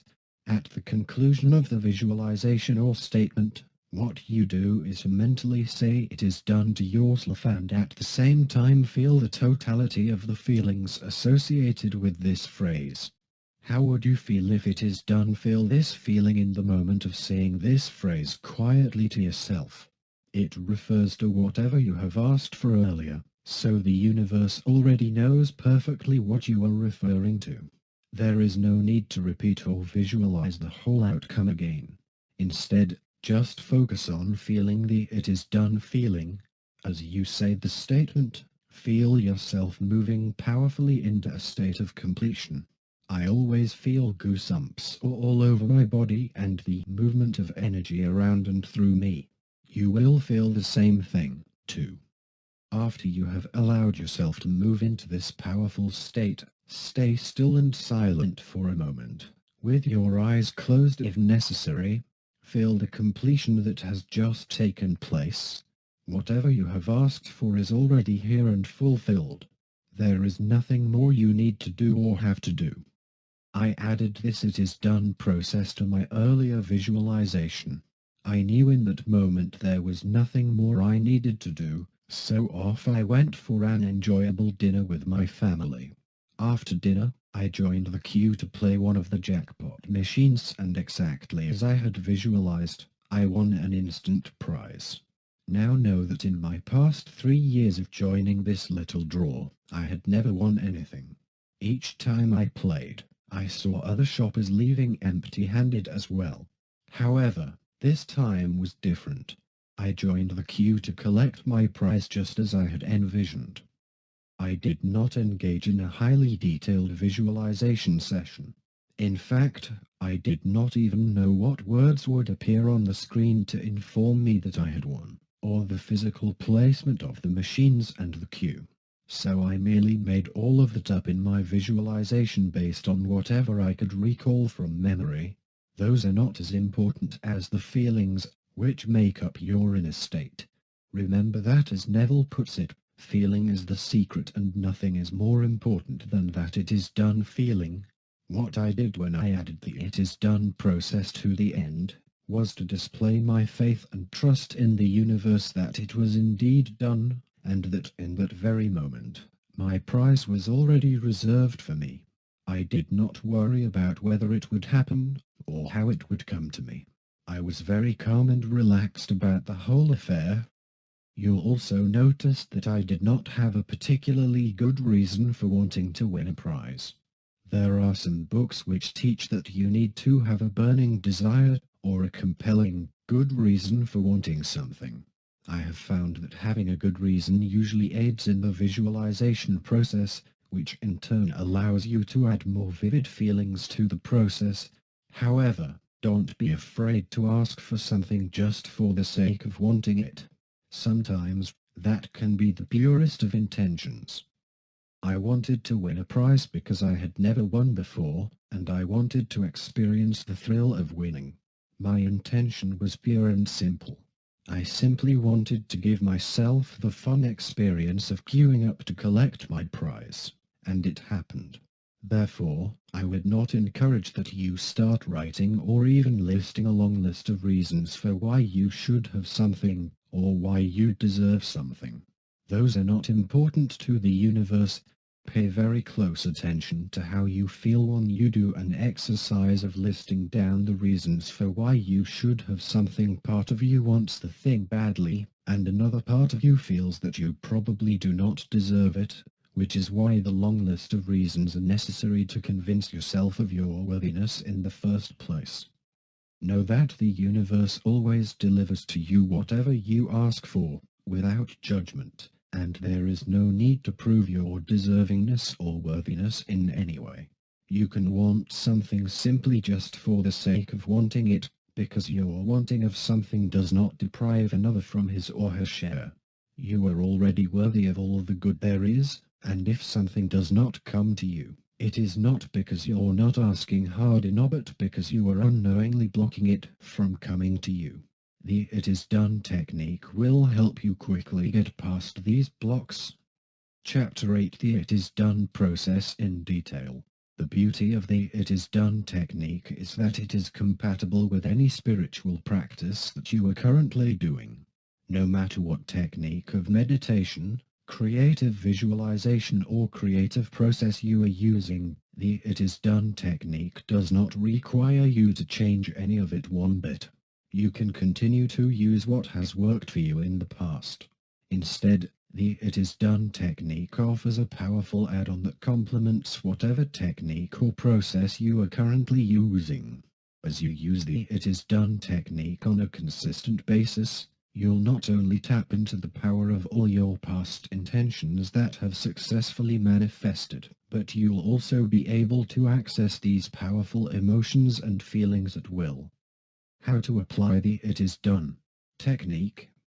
I am now going to share the first method of using the It Is Done technique, which is at the end of any manifestation process you may already be doing. No matter what visualization or intention stating process you are using, simply append the It Is Done process to the end of it. You may choose to say the words out loud, or say them to yourself as I prefer to do. This is how I usually practice the It Is Done technique. 1. Find a quiet spot or place where you will not be disturbed for the next 5 to 10 minutes.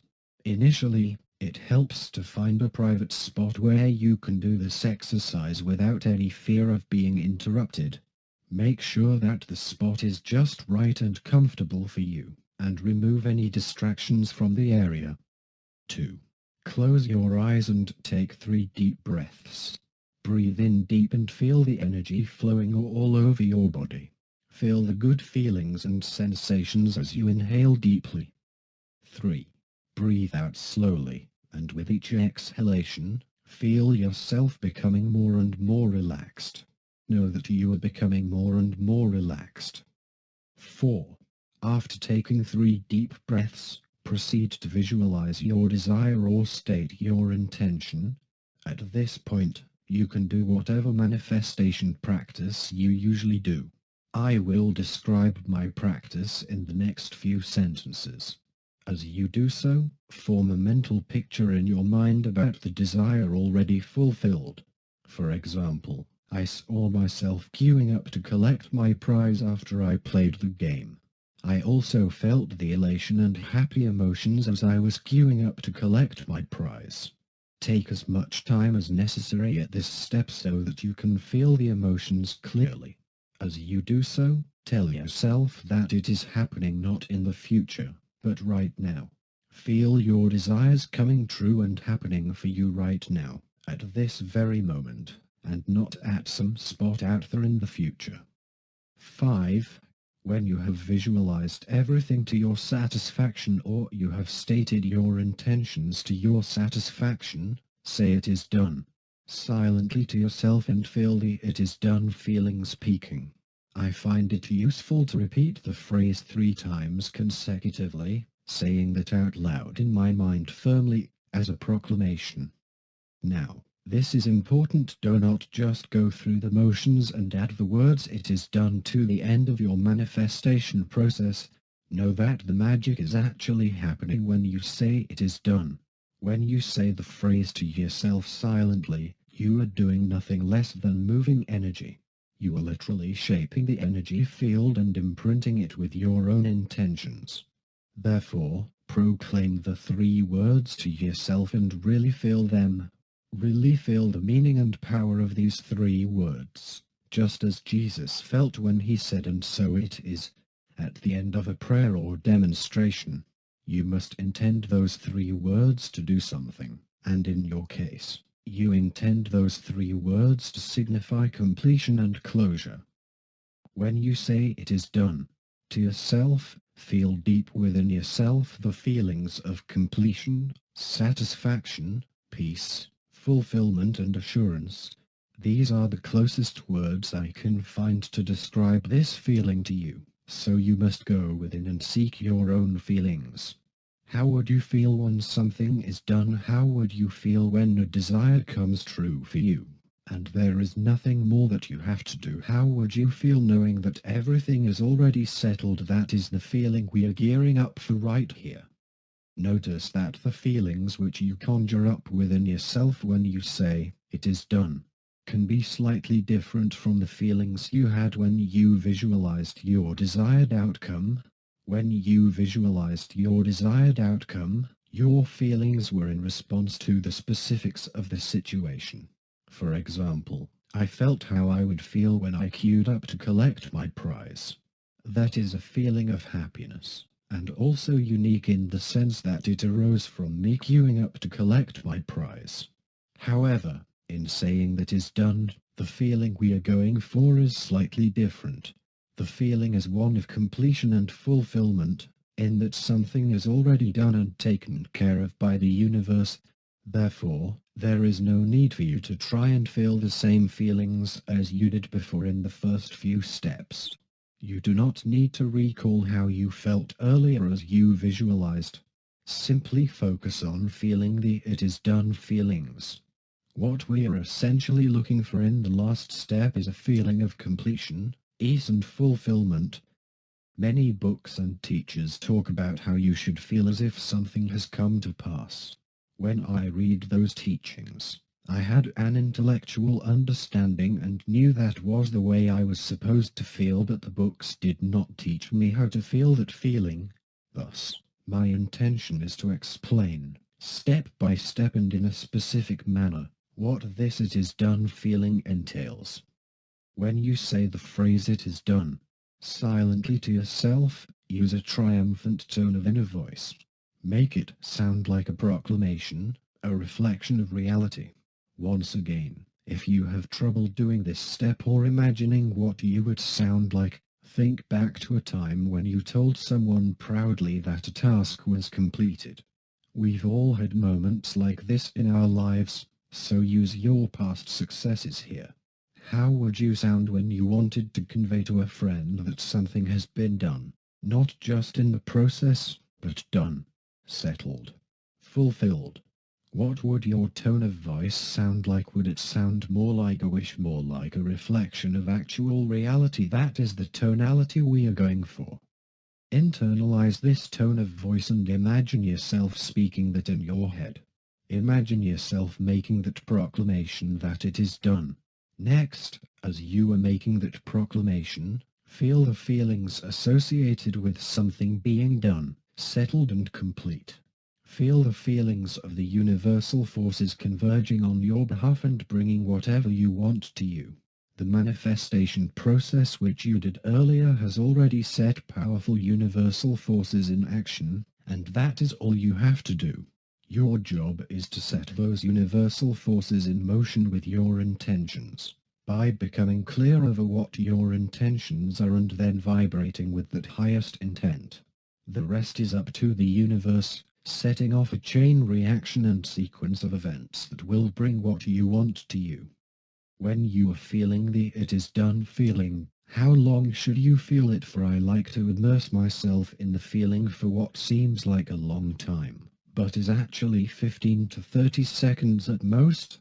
Remember that 15 to 30 seconds of vibrating at a pure, highly energized state with no interruptions works wonders in terms of the energy that you are actually moving. When this 15 to 30 seconds of the "it is done" feeling is combined with what you have felt earlier in your manifestation process, the combined effect is very potent indeed, and can bring your manifestations to pass very quickly. So feel the "it is done" feeling as you say the phrase, and then immerse yourself in the feeling for 15 to 30 seconds. Sometimes you will feel a peak in the feeling as I do, during which that feeling becomes so intense that my scalp and head actually twitches intensely. It is a very funny feeling that I can't properly describe, and what I think is happening is that I am shifting into a new possibility at that very moment, and my physical body is literally accommodating those changes. I am moving into a new state of reality, where my desires and intentions are fulfilled, leaving the old state of reality behind. This shift is so profound to my physical body that it is still trying to make sense of this new state of reality. When you use the "it is done" technique, you'll get to a point when you feel something which I call an inner confirmation. This is an inner feeling where everything snaps into place, and you get a confirmation that it is truly done. This is a feeling of peace that surpasses all understanding.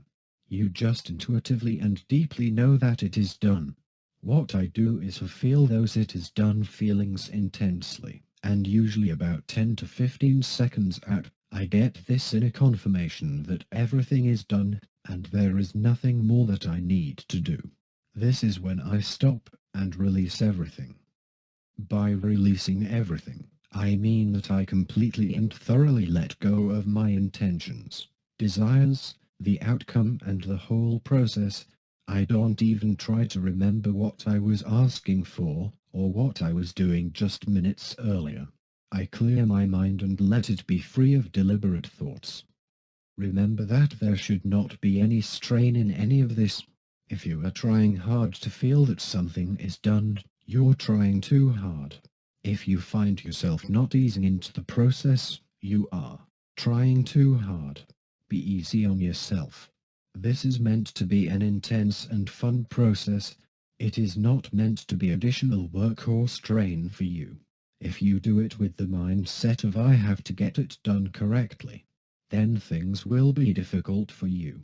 Instead, see yourself as playing with the energy field around you. See yourself as commanding the energy field when you say and feel the words "it is done."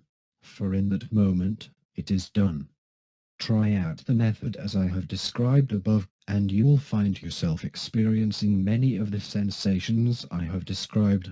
You will recognize many of these sensations and feelings once you actually experience the exercise for yourself. Until then, reading about it is definitely no substitute. So put this book down and allow yourself to try this technique. Remember, it does not matter what manifestation technique you are currently using. This is a flexible method designed to complement whatever technique you have been using all along. I've had individuals use it with great success with affirmations. They would write or state their affirmations, and then use the "it is done" technique at the very end. All of a sudden, they found affirmations becoming effective for them. In their case, there is no visualization involved, but it still works, because the "it is done" technique is a feeling-based experiential process.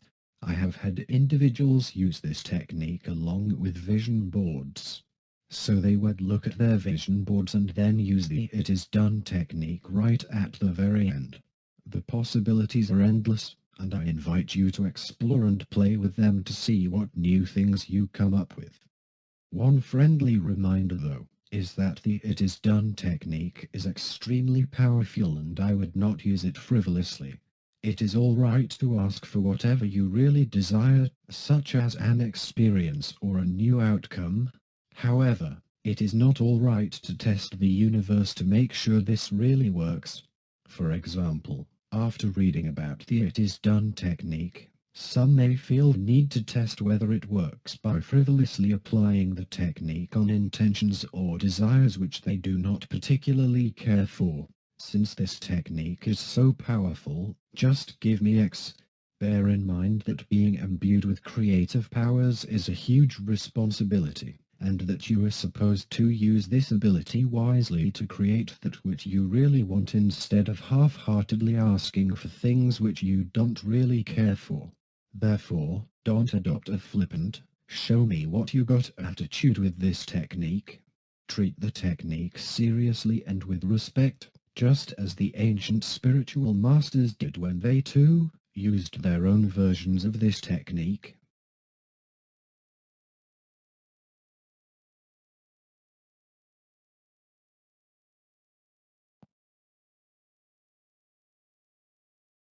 Chapter 9, Using that is done in other situations. In the final chapter of this book, I am going to talk about using the it is done technique in a variety of situations. The it is done technique is not only a useful manifestation aid, but it can also be used in times of crisis, emergencies, and for anything which you need urgent help. I have found that using the it is done technique during emergency situations helps take the edge off things and instantly calms and soothes my nerves. In the past, before I discovered this method, I would be thrown into a panic each time I was faced with a last-minute, urgent situation that demanded my attention. For example, suppose that something went wrong at work and I had to set things right immediately, or that I realized I had lost something important. There are truly no limits to the it is done technique and how you can apply it. You can use it anytime and anywhere, because the universe is always acting on your behalf. You have continuous access to powerful universal forces, which are ready to help you out at any instant. Let's talk about how to use the it is done technique for emergencies or urgent situations. Each time a crisis situation pops up, your mind will invariably think about all the worst possible scenarios and outcomes. Feelings of fear and worry may grip you. In times like this, I find it very useful to quickly envision the opposite of the undesired outcome. For example, if you have just lost a particular item, it is useful to immediately envision the opposite outcome, and imagine the item back in your possession once again. Or if you are facing an urgent situation at work, imagine the situation resolving itself and everything is back to normal. You may wish to phrase and state the desired outcome out loud as an intention statement. For example, there is no loss in divine mind. Or, everything is working out for my highest good. Everything is resolved harmoniously. At the end of stating your highest and best intentions for the matter, finish off with it is done, and follow the steps described in the previous chapter. Feel the matter already resolved in that very moment, with nothing more that you have to do. Immerse yourself in the feeling until you get the inner confirmation that everything is all right.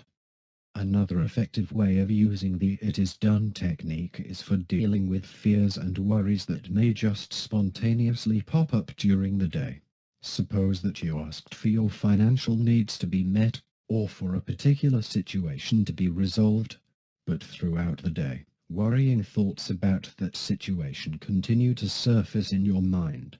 You may find yourself drifting to the problem several times over the course of the day. In the past, you would have had no choice but to accept this incessant worrying. Indeed, before I stumbled upon this technique, I had absolutely no way of handling all the worry and fear thoughts that popped up in my mind throughout the day. I could state my intentions and desires very clearly during my visualization and manifestation sessions, but I just had no way of handling all these distracting worry thoughts that were popping up in my mind throughout the day. Fortunately, you now have a straightforward and easy method to deal with these thoughts once they appear. Immediately affirm to yourself, "It is done," and follow the steps given in the preceding chapter. As you say it is done, feel the feelings of the problem completely solved or the issue resolved completely. Remember, you do not have to go into details or specifics of the problem, or envision the steps which are needed to resolve the problem. Skip any visualization of the problem situation completely. Instead, simply feel the finality and totality of it all, such that there is nothing else that you have to do.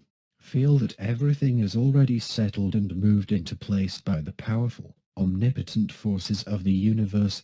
You have already stated your intentions very clearly and universal forces are acting on them at this very moment, and there is nothing more you have to do. Through the "it is done" technique, you are reminding yourself of this fulfillment and perfection.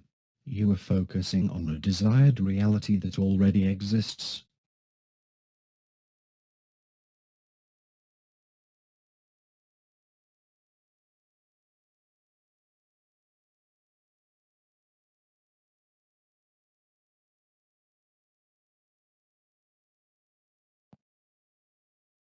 Do this as many times as necessary during the day, whenever worry and fear thoughts crop up into your mind. As you practice and become more familiar with the technique, you'll find that your worry and fear thoughts are no match for that empowering feeling and momentum when you go through the "it is done" process. I literally feel universal forces and a great sense of momentum as I say the words "it is done," as well as a swirl of energy around myself, and goosebumps well up all over me. You'll find universal forces converging so powerful on your behalf that your petty fears and worries simply are no match for them. I have found the "it is done" method to be especially effective in dealing with fears, worries, distrust and impatience. These are the four main manifestation blocks we talked about in the first half of this book, and you can use the "it is done" technique to gently dissolve them. Remember that the key is to do this technique whenever these feelings crop up for you. You have to get into the habit of dealing with these unwanted feelings each time they crop up for you, right on the spot, instead of waiting or deferring them until later. Too many people say something like, "Oh, I'll deal with these feelings later, when I get off work," but you'll be losing much of the useful benefits of this process if you do. The whole objective of the process is to give you a quick way to dissolve these four major manifestation blocks right when it matters. How do you know when you have successfully dealt with these four major manifestation blocks in your life, and when they finally have become a thing of the past? The surest indicator is that you'll feel light and free most of the time. You'll notice the absence of fear, worry, impatience or distrust in your life. Instead, your spontaneous thoughts will be of a happy and light nature. Therefore, the first sign that things are improving is that you'll worry less, and you'll start trusting the universe more. The second indicator that things are changing will be the speed and nature of your manifestations. You'll notice things happening for you a lot faster. You'll notice a decrease in the amount of time between a setting of intentions and actual manifestations. Things will begin happening very quickly for you, in such a way that you will be able to pinpoint them accurately to your original intentions. More interestingly, things that you have wanted for a long time, some of which you may have forgotten having asked for, may begin happening for you. This is another sure sign that long-held resistance and blockages are starting to dissolve. I remember a period in my life where many things started happening spontaneously for me. That was when I first dissolved these lifetime blockages in my life. I received many unexpected surprises and gifts, for example, receiving things and experiences that I had always wanted. It was only when I received the actual items, when the actual manifestations occurred, that I realized I had asked for these items before in the past, but had actually forgotten about them or given up on them. The universe keeps a perfect record and never forgets. You do not need to keep restating your intentions to the universe as long as you state them clearly and purely the first time around. The moment you do, Universal forces are set into motion to bring your desires to you. My example is a perfect illustration of how the universe does so, by delivering some of the things that I had asked for a long time ago. When you clear the blocks that are standing between you and your manifestations, long-held intentions will spontaneously come true for you.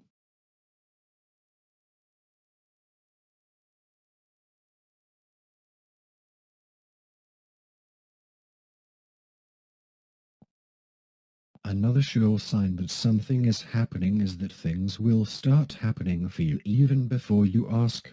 I know this sounds counterintuitive, but it is certainly the case for me. Now, recently, I emailed a manufacturer to provide feedback about a faulty item I had purchased. Usually, this would be followed with a long exchange process where I have to provide details of the faulty product and ship it back before it can be exchanged. To my surprise, the merchant shipped me a replacement unit immediately, which appeared directly in my mailbox without me even have to say or do anything. The universe always understands your full intentions and delivers them perfectly to you if you let it. This has certainly been my experience since letting go of these blocks. Collectively, I think these experiences have taught me several powerful lessons. First, of course, they reinforce the importance of letting go of the four major manifestation blocks. You must make a conscious decision to let them go today, and until you do, they will prevent your full manifestation abilities from shining through. They will prevent you from reaping the full benefits of these universal principles. The moment you let go of your blocks completely, you'll find the universe delivering your intentions and desires to you with remarkable accuracy and speed, before you even need to speak a word. I encourage you to start putting the "it is done" technique to work in your life immediately. Do not delay. Work at dissolving the four major manifestation blocks in your life as they occur and then at implementing the "it is done" technique on a regular basis. Do it not just once or twice, but keep at it over the next few weeks and months until you see results. I promise that if you make these "it is done" principles a core tenet of your daily life, that you'll reap immense benefits and rewards from the process. You'll find yourself in amazement at how the universe can deliver your requests to you so precisely and completely, with so little physical effort on your part. You'll be amazed, as I have, at how the universe understands your deepest intentions so perfectly and brings what you want to you, at just the perfect time. Most important, you'll discover as I did how the universe operates with the purest and highest of intentions, with no ulterior motives, and that its only objective is to support your growth and well-being. Perhaps the closest word I can find to describe this indescribable feeling is one of unconditional love. Always remember that in the moment you intend something, it is done. And so it is. Now go live it like never before.